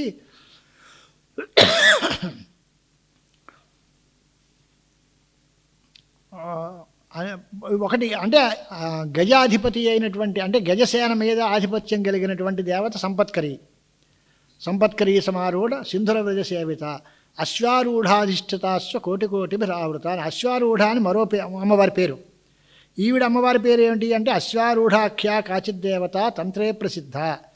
దానికి 13 అక్షరాల గల మంత్రం. ఆవిడ అమ్మవారి యొక్క అశ్వసైన్యానికి అధికారంలో పెట్టబడింది. అశ్వారూఢ అనేటువంటి దేవతని తమ దగ్గర ఉండేటువంటి గుర్రపు సమూహానికి అధిపతిగా చేసింది జగన్మాత. అలాంటి అశ్వారూఢ చేత ఆవిడ ఈ లలితోశాని యొక్క పాశాయుధాలన్నింటినీ పోగొట్టుకుని అశ్వముల యందు అధికృతమైనటువంటి ఆవిడ చేత అశ్వముల యొక్క కోటిగుణితమైన కోటులు అంటే ఎన్నో రకాల అనంత కోటి వాటి చోట సేవింపబడేటువంటిది అని అర్థం. ఆధ్యాత్మిక అర్థం ఏది అంటే ఇంద్రియాణ్యశ్వరూపాణి తత్ర పశ్చిమతో యజేత్ అనేటువంటి పేరుతో అశ్వములు అనే మాటకి ఇంద్రియాల అర్థం. ఇంద్రియాణి హయానాహు అనే రూపకల్పన చేసింది మన ఉపనిషత్తు. ఆత్మానం రథినం విద్ధి శరీరం రథమేవతు మనఃప్రగ్రహవాన్ నరః ఇంద్రియాణి హయానాహు ఈ రకమైన రూపకల్పన చేసింది. ఆత్మ రధికుడు, శరీరం రథం, మనస్సు పగ్గం, బుద్ధి సారథి, ఇంద్రియాలు గుర్రాలు అనే రథానికి ఉండేటువంటి సామగ్రిని అంతటినీ శరీరంలో ఉండే వాటిని పోల్చి చెప్పింది. ఓ రథానికి ఓ సారథి ఉంటాడు, ఓ గుర్రాలు ఉంటాయి, ఆ గుర్రాలని కట్టే పగ్గాలు ఉంటాయి, వాటికి ప్రగ్రహాలు, బుద్ధి సారథి ఉంటాడు, రథికుడు ఉంటాడు. ఏమిటి రథం ఎవరు, రథికుడు ఎవరు, ఆ పట్టు పగ్గాలు ఏమిటి, గుర్రాలు ఏమిటి, ఇవన్నీ కూడా వర్ణించింది. ఆత్మానం రథినం విద్ధి శరీరం రథమేవతు బుద్ధింతు సారథిం విద్ధి మనఃప్రగ్రహవాన్ నరః ఇంద్రియాణి హయానాహు విషయాంస్తేషు గోచరాన్ ఈ రకంగా చెప్పి సోధ్వర పరమాప్నోది విష్ణోస్తత్పరమం పదం అని చివరికి గమ్యస్థానాన్ని మహావిష్ణు పదంగా వర్ణిస్తూ ఉంటుంది. అలాగా అక్కడ హస్యములుగా పోల్చబడినవి ఏమిటి అంటే గుర్రాలు. ఈ గుర్రాలకి అధిపతిగా ఉండేటువంటి అశ్వారూఢ అనేటువంటి దేవత మనకి ఇంద్రియాలని అదుపులో పెట్టుకుంటుంది అని అర్థం చెప్పుకోవాలి. అశ్వముల ఏది ఆధిపత్యం ఉంటుంది కనుక స్వాయత్తీకృతములైన అశ్వములు గలది అని అర్థం. ఇంద్రియాణి అశ్వరూపాన్ని అశ్వపేదం చేత ఇంద్రియాలు చెప్పబడతాయి. తదారూఢం ఏది అవుతుంది మనస్సు అంటే మనస్సు ఇంద్రియాల ద్వారా వస్తువులకి చేరుతుంది. ఇది సంప్రదాయం, శాస్త్రీయమైన విజ్ఞానం. మనం ఏదైనా వస్తువుని చూడాలి అన్నారు అనుకోండి, ఎలా చూస్తాం అంటే కంటితో చూసేయడం కుదరదు, కన్ను ఒకటి అక్కడికి వెళ్ళదు. ముందు ఆత్మకి మనస్సుతో సంబంధం, ఆ మనస్సు చూడాలనుకున్నప్పుడు ఈ మనస్సు చక్షురింద్రియంతో సంబంధం చెంది అప్పుడు చక్షురింద్రియం ద్వారా మన మనస్సు చేత ప్రేరేపింపబడిన చక్షురింద్రియం ఆ వస్తువు దగ్గరికి వెళుతుంది. అప్పుడు ఆ వస్తువు యొక్క జ్ఞానం కలుగుతుంది. ఆత్మా మనసా సంయుజ్యతే మన ఇంద్రియేణ ఇంద్రియమర్థేన తతః ప్రత్యక్షం జ్ఞానం ఉత్పద్యతే అని శాస్త్రీయమైన క్రమం. అంచేత ఇంద్రియారూఢమైనది మనస్సు అని అర్థం. అశ్వారూఢాధిష్ఠిత అశ్వకోటిభిరావృత అనేది మనస్సు చేత అసంఖ్యాకములైన ఇంద్రియాలని అధిష్ఠించి ఉండేటువంటిది మనస్సు. ఆ మనస్సు చేత సుఖాలని అనుభవింపచేసేది అని అర్థం. అంటే మన మనస్సు మన ఇంద్రియాల మీద అదుపు సంపాదించుకుని సరి అయిన దారిలో మన ఇంద్రియాలని నడిపించి దానివల్ల సుఖాలని మనం పొందాలి. అలా కాకుండా ఇంద్రియాలను వాటి స్వేచ్ఛగా వదిలేస్తే మనస్సు అనేది సక్రమమైన మార్గంలో లేకపోతే వాటిని అదుపు తప్పిపోతాయి. ఆ గుర్రాలు ఎటు పడితే అటు తీసుకెళ్తాయి. మనం అనుకున్న చోటుకి వెళ్లకుండా ఏదో పాతాళంలోనో గుహల్లోనో పారేస్తుంది, అరణ్యాలకు పట్టుకుపోతుంది. ఎలా పోతుందో తెలియదు. అంచేత స్వేచ్ఛగా సంచరించేటువంటి గుర్రములు లాంటి ఇంద్రియాలని అదుపులో పెట్టి సన్మార్గంలో నడిపే మనస్సుతో అమ్మవారి యొక్క అనుగ్రహంతో మనం సుఖాలని పొందాలి అనేటువంటి మాట. అంటే అశ్వారూఢై అని బహువచనాంత పదం వాడారు కదా, దీనివల్ల ఏమిటి అంటే బహుభిహి మనోభిహి యుగపది అనంతేంద్రియాధిష్టాత్రి అని అర్థం చెప్పారు. చాలా మనస్సులు అంటే మనుషులు ఎంతమంది ఉంటారో, శరీరం గల మనిషికి ప్రతివాడికి ఓ మనస్సు ఉంటుంది. జీవభేదం చేత మనోభేదం. అనంతై బహుభిహి మనోభిహి అంటే ప్రతి మనుషులు అనంతమైన సంఖ్యలో ఉన్నటువంటి అసంఖ్యాకమైన మానవులు ఉన్నారు. వాళ్ళందరికీ మనస్సులు ఉన్నాయి. వాళ్ళందరికీ ఇంటూ 5 చొప్పున అనే జ్ఞానేంద్రియాలు ఉంటాయి. అనంతములైన మనస్సుల చేత అధిష్ఠితములైనటువంటి అనంత ఇంద్రియముల చేత కూడా వాటన్నిటికీ అధిష్టాత్రిగా ఉన్నది. అంటే సర్వజీవరాశుల్లోనూ ఉండేటువంటి మనస్సులకి ఆ ఇంద్రియాలకి ఆవిడే అదుపులో పెట్టుకునేటువంటిది. వీటన్నిటి మీద అధిష్టాత్రి ఆ జగన్మాత అని అర్థం చెప్పాలి.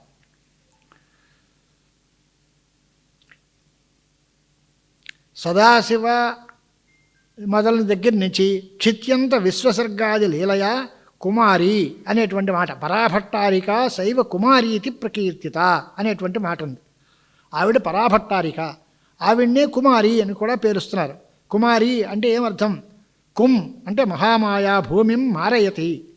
మహామాయ అనేటువంటిది ఆ మాయ భూమిం మారయతి అన్నాడు కనుక కుమారి అనేటువంటి పేరుతో పిలువబడుతోంది. అంచేత కేవలం ఉమాకుమారి సంత్యక్త సర్వసంగా మహేషుతు ఆరాధనపరాహ తద్వదిచ్ఛాశక్తిస్తు యోగిన అయమేవ స్ఫుటోపాయ దృష్ట అనుత్తర దేశికై ఏవం ఈదృక్ప్రభావ ఇచ్ఛాశక్తియుక్త యోగిన యదృశ్యం అశేషం తచ్చరీరం తస్య యోగిన అని దాని యొక్క కథ అంతా రాసుకొచ్చారు. దీనిలో ఈ లలితోపాఖ్యానంలో ఈ వర్ణనలన్నీ కూడా బయటికేమో ఆవిడ చేసినటువంటి యుద్ధలీలలు దేవతా విశేషాలను సంహరించడం ఈ రకంగా కనిపిస్తుంది. ఆవిడేదో గజసేన దాని మీద ఓ అధిపతిగా ఉన్నటువంటి ఒక ఆవిడకి సంపత్కరి అని పేరు. ఆ అశ్వాముల యొక్క సముదాయము వాటి మీద ఉండేటువంటి అధిపతిగా ఉన్న ఒక ఆవిడ పేరు అశ్వారూఢ. ఈ పేర్లు బయటికి కనిపిస్తాయి కానీ వస్తుతః ఇవి కావు. అంతరార్థం ఏమిటి అంటే ఈ గజసేన కాదు అశ్వసేన కాదు ఏం కాదు. జీవుడి యొక్క అజ్ఞానాన్ని పోగొట్టుకోవాలి, ఆవిడ మనస్సుని శుద్ధంగా పెట్టుకోవాలి, వాళ్ళ ఇంద్రియాలు మంచి విషయాల్లోనే ప్రవర్తించేలా చేసుకోవాలి. ఇలాంటి స్థితిని కల్పించేటువంటి అమ్మవారిని వైభవం వర్ణించడం ప్రధాన లక్ష్యం. ఇది రహస్యార్థం. బయట చెప్పేది కార్యం, దేవత కార్య సముద్యత అనే స్థూల రూపం చేత చేసే పనులు చెప్పినట్టుగా అనిపిస్తోంది. కానీ చెప్పదగలది ఏమిటి అంటే పరమరూపమైన పరరూపం దేవత యొక్క పరతత్వాన్ని చెప్పడమే ఉద్దేశ్యం. దానికోసం ఇది. అలాగే చక్రరాజరథారూఢ సర్వాయుధ పరిష్కృత, చక్రరాజరథము, గేయచక్రరథము, గిరిచక్రరథము అని 3 రథాలు ఉన్నాయట. దానిలో చక్రరాజ గిరిచక్ర గేయచక్రాదయో రథప్రభేదా రథశాస్త్రే లలితోపాఖ్యానే చ వర్ణితా. రథచర్య అనేటువంటి పేరులో రథప్రభేదాలు వర్ణించారు రథశాస్త్రంలో. అవి మనం ఉన్నట్టే తెలియదు. సంస్కృతంలో రథశాస్త్రం ఉంది, విమాన శాస్త్రం ఉంది, గజశాస్త్రం ఉంది, సాముద్రిక శాస్త్రం ఉంది. ఈ శాస్త్రాలు ఉన్నట్టే తెలియదు మనకి. సంస్కృత భాషే రాదు మనకి. వచ్చిన గొడవ మొదట సంస్కృత భాషే దూరం అయిపోయాయి. ఆ సంస్కృతంలో ఉండే ఉద్గ్రంథాలన్నీ మనకి దూరం అయిపోయాయి. ఆ గ్రంథాల్లో ఎంత విజ్ఞానం ఉంది వాటిని మనం పట్టుకుంటే కదా. దానిలో మా దగ్గర ఏమీ లేదండి, ఎంతసేపు దేవుడు దెయ్యం అంటారు తప్ప మన దగ్గర ఏం లేదు. విజ్ఞానం సైన్స్కి దూరం అయిపోయామండి. బద్ధ సైన్స్ ఏం సైన్స్, దానిలో ఉన్నంత సైన్స్ మనం పట్టుకోగలమా? ఎంత సైన్స్ ఉంది పురాణాల్లో లేకపోతే ధర్మశాస్త్ర గ్రంథాల్లో, ఎంత విజ్ఞానం అంతర్లీనంగా ఉంది. దాన్ని పట్టుకునే శక్తి మనకు లేదు. దానిలో చెబుతున్నారు స్ఫుటీభవతి యుక్తస్య అని మాట. అలాగే దేహంలో పూర్ణాహంత అనేటువంటి మాట ఉంది, స్వతంత్రత. దాన్ని చెప్పడం వర్ణించుకోవడం కోసం చక్రరాజ కిరిచక్ర గేయచక్రాదయ రథప్రభేదా రథశాస్త్రే లలితోపాఖ్యానే చ వర్ణితా. దానికి ఎలా ఉంటుంది అంటే ఆనందధ్వజ సంయుక్త నవభి పర్వభిర్యుత దశయోజనమున్నమ్ర చతుర్యోజన విస్తృత మహారాజ్ఞ చక్రరాజ రథేంద్ర ప్రచలన్ బభౌ అని ఆ చక్రరాజన్ యొక్క స్వరూపం చెప్పించారు. అది ఆనందము అనేటువంటి ధ్వజంతో కూడి ఉంటుందట. 9 పర్వలతో కూడి ఉంటుంది. 10 యోజనాలు ఎత్తుగా ఉంటుంది. 4 యోజనాలు విస్తారంగా వెడల్పు వైశాల్యంతో ఉంటుంది. అది చక్రరాజము అనేటువంటి పేరు కలిగిన ఒక రథము అమ్మవారిది. అలాగే సప్తపర్వాణి చోక్తాని తత్ర దేవ్యాశ్చతాశృణు కిరిచక్రరథేంద్రస్య పంచపర్వ సమాశ్రయా. కిరిచక్రరథానికి 5 పర్వలు ఉంటాయి. దేవతాశ్చ శృణు ప్రాజ్ఞ నామాని శృణ్వతాంజయ. ఆ చక్రరాజరథుడు రథం ఎక్కడైతే ఉంటుందో అక్కడే గేయరథం ఉంటుంది. ఎక్కడ గేయరథం ఉంటుందో అక్కడే కిరిచక్రరథం ఉంటుంది. ఈ రథత్రయము త్రైలోక్యంలాగా జంగమంగా ఉంటుంది అని వర్ణించారు పురాణాల్లో. అంటే ఈ 3 రకాల రథాలు ఉన్నాయి. దానిలో చక్రరాజరథంలో ఆవిడ ఆయుధ సంపత్తి అంతా పెట్టుకుంటుంది. ఆవిడ యుద్ధానికి వెళ్ళేటప్పుడు ఆవిడ తాలూకు ఆయుధాలు అన్నిటినీ కూడా అక్కడ స్టోర్ చేసేటువంటి చోటు ఎక్కడ అంటే చక్రరాజ రథం. చక్రరాజ రథారూఢ సర్వ ఆయుధ పరిష్కృత. సర్వ విధములైన ఆయుధాలని చక్రరాజరథంలో ఎక్కించి తీసుకొస్తారు. ఇప్పుడు మనకి మిలిటరీ క్యాంపెయిన్స్లో ఉంటాయి కదా, ఆయుధ సామగ్రి అంతటినీ మోసుకెళ్ళేటువంటి ట్యాంకులో ఏవో ఉంటాయి అలాంటివి. అలాగా చక్రరాజరథంలో ఆవిడ ఆయుధాలన్నీ పెట్టుకుంటుంది. సర్వైర్ ఆయుధై పరిష్కృత. యుద్ధకాలంలో అమ్మవారు చక్రరాజరథంలో తన ఆయుధ సంపత్తిని అంతటినీ పెట్టుకుని సమీపంలో వెళ్తూ ఉంటారు అని అర్థం. దాని అర్థం ఏమిటి? ఆంతరార్థం అంటే చక్రరాజము అనేదానికి శ్రీచక్రము, శ్రీచక్రమే రథము. దాని యందు ఆరుఢమైన సర్వాయుధములు అంటే సర్వ ఆత్మజ్ఞాన సాధనములు ఏవైతే ఉంటాయో అవన్నీ ఆయుధాలు. ఆత్మజ్ఞానం పొందడానికి సాధనాలు అవేమేమిటి అని అంటే ఆణవోపాయములు, శాక్తోపాయములు, శాంభవోపాయములు, శైవశాస్త్రంలో ఇచ్చే సాధనాలు, యోగశాస్త్రంలో ఉండేటువంటి సాధనాలు, ఇవన్నీ కూడా ఆ శ్రీచక్రాన్ని అధిరోహించడానికి తగినటువంటి ఉపాయాలు. చక్రసిద్ధౌ సత్యాం యోగ మార్గే కిమపి నావశిష్యతే అనేటువంటి మాట ఉంది. చక్రరాజంలో యోగ మార్గంలో చక్ర సిద్ధి కలిగితే యోగ మార్గంలో అడ్డాలు ఏమీ ఉండవు అని అర్థం. అంటే చక్రరాజమే రథం, ఆ రథమే ఆధారంగా కలిగినది చక్రేశి అనేటువంటి సిద్ధి. ఆ సిద్ధిని తమ ఆరూఢం తద్దానే అధికృతం సత్ సర్వాయుధం సర్వాణి కర్మాది రూపాణి ఆయుధాన్ని సాధనాన్ని యస్మిన్ తత్ అని అర్థం. అంటే భగవద్గీతల్లో మనం చెప్పే శ్లోకాలు ఉన్నాయి. సర్వం కర్మ అఖిలం పార్థ జ్ఞానే పరిసమాప్యతే. అన్ని కర్మలు కూడా జ్ఞానమందు పరిసమాప్తం చెందుతాయి అనేటువంటి మాట ఉంది కదా. అలాగే సాధనములన్నీ దేని యందు పరిసమాప్తి చెందుతాయో అంటే జ్ఞానంలోనే వీటన్నిటికీ సమాప్తి. అలాంటి సర్వవిధమైన ఆయుధాలు అంటే కర్మలు, మనం చేసే సత్కర్మలు, అలాగే ఉపాసనలు, తీర్థయాత్రలు, క్షేత్రాలు, దాన ధర్మాలు, ఇవన్నీ కూడా మనకు ఉపాయాలు. ఇవన్నీ ఆయుధాలు. ఈ ఆయుధాల చేత మనం పొందబడేటువంటి ఫలితం ఏది అంటే జ్ఞానప్రాప్తి. ఆ జ్ఞానప్రాప్తి ఎక్కడుంటుంది అంటే చక్రరాజరథంలో ఉంటుంది. కనుక చక్రరాజరథారూఢ సర్వాయుధ పరిష్కృత అంటే సర్వకర్మల చేత సాధింపబడేటువంటి ఏ జ్ఞానం అనేది ఉందో ఆ శుద్ధ విద్య, అలాంటి శుద్ధ విద్య చేత అలంకరింపబడినది జగన్మాత. శుద్ధ విద్య చేత పరిష్కృత అంటే శోభమాన, దాని చేత వర్ణింపబడినది అనేటువంటి అర్థం. శుద్ధ విద్యోదయా చక్రేశత్వ సిద్ధి అనేటువంటిది వార్తికం. శుద్ధ విద్యని మనం పొందితే చక్రమునకు ఈశిత వస్తుంది. అంటే బ్రహ్మవిద్ బ్రహ్మైవ భవతి అన్నట్టుగా బ్రహ్మను తెలుసుకుంటే బ్రహ్మే అవుతాడు. అలాగే శుద్ధ చక్ర విద్యని మనం సంపాదించుకున్నట్లయితే ఆ చక్రమునకు ఈశ్వరి అయినటువంటి జగన్మాతతో అభేదాన్ని మనం పొందుతాము అని అర్థం. గేయ చక్రరథారూఢ మంత్రినీ పరిసేవిత అని మరొక అర్థం మరొక నామం గేయ చక్రంలో ఉంది. ఆ మంత్రిని అనే దానికి అర్థం గేయ చక్రము అంటే ప్రసిద్ధమైన చక్రం. గేయం అంటే కీర్తింపబడిన ప్రసిద్ధమైన చక్రం.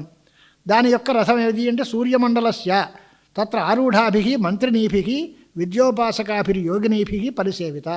బాగా ఉపాసనలు చేసి ఉపాసనలలో ఆరితేరినటువంటి వాళ్ళందరూ ఆదిత్య మండలంలోకి వెళ్ళి అక్కడ ఉండేటువంటి పరిస్థితుల్లో అమ్మవారిని సేవిస్తూ ఉంటారు అని ఒక అర్థం. అక్కడ శ్యామలాదేవి ఉంటుంది. ఆ శ్యామలాదేవి యొక్క పరివారంతో వీళ్ళందరూ పరితః సేవమాన అని అర్థం చెప్పి. అథవా ముఖ్యార్థం ఏది అంటే ముఖ్య చక్రాఖ్యో రథ, అది దాని సా త్రిపుర సుందరి తస్యా ఆరూఢం ఆరోహణం బుద్ధౌ విషయీకరణం అనుసంధానం అని అర్థం. అలా బుద్ధిలో ఆవిడ్నే అనుసంధానం చేసుకొనుట, అదే మంత్రవీర్యం.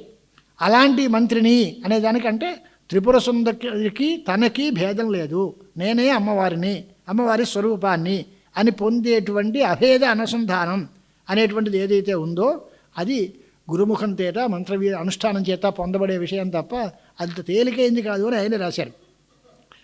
తావత్ తంత్రరాజే ఖచ్చితం గురుముఖైక వైద్యం మంత్రవీర్య యోజనం తస్య అనుభవ భవతి. అలాంటి వాళ్ళకి కిరిచక్రరథారూఢ దండనాథ పురస్కృత. దండనాథ అనేది సేనాపతి లాంటిది, ఆవిడ ఎవరు? శ్యామలాదేవి. అలాంటి త్రిపుర సుందరి యొక్క రథము అనేటువంటిది గేయచక్రం. ఆ గేయచక్ర రథంలో దాన్ని స్వాత్మానం అంటే దానిని అమ్మవారిగా భావన చేసి అమ్మవారితో అభేదాన్ని అనుసంధానం చేసుకునేటువంటి స్థితి మనకి సంపాదించుకోబడుతుంది అనేటువంటి మాట దానిలో చెప్పారు. అలాగే కిరిచక్ర రథారూఢ దండనాథ పురస్కృత అని మరొక వ్యాఖ్యానం చేసి, కిరి అంటే వారాహి, కిరిచక్ర రథ వారాహి అనేటువంటి దేవతతో సేవింపబడేటువంటిది అని మరొక అర్థం చెప్పారు. ఇది ఇంతా కూడా కేవలం సృష్టి వరకు చేసేటువంటి సందర్భాలు. అలాగే స్థితికి లయానికి కూడా ఉపలక్షణంగా చెప్పుకుంటే ఆ సమూహం వల్ల శ్రీమాతను సేవించేటువంటి అనేక విధమైన ఆయుధాలు ఆభరణాలు ఇన్ని వర్ణిస్తూ ఉన్నా లోపల ఉండేటువంటిది ఏంటి అంటే మన మనస్సుని మన ఇంద్రియాలని అదుపులో పెట్టుకుని మన అహంకారాన్ని దూరం చేసుకుని మన జీవభావాన్ని పోగొట్టుకుని నేను పరమాత్మ స్వరూపుణ్ణి అనే నిజమైన వేదాంత స్వభావ సిద్ధమైనటువంటి ఆత్మానుసంధానం పొందడం అనేది అంతరార్థం. ఆ అంతరార్థం చెప్పడం కోసం ఈ రకమైనటువంటి వర్ణనలు చేస్తున్నారు. ఇంకా కొన్ని ఉన్నాయి కనుక రేపు ఈ వర్ణనలు పూర్తి చేసుకుని చివరికి ఉపసంహారంలోకి వెళ్ళేటువంటి మాటలు మనం చూద్దాం. ఇప్పటికి సమయం అతీతమైంది కనుక ఇక్కడతోటి దీనికి కాసేపు ముగింపు పలుకుదాం. సర్వం శ్రీదేవి అర్పణమస్తు. శ్రీమాతృ చరణారవిందాభ్యాం నమః.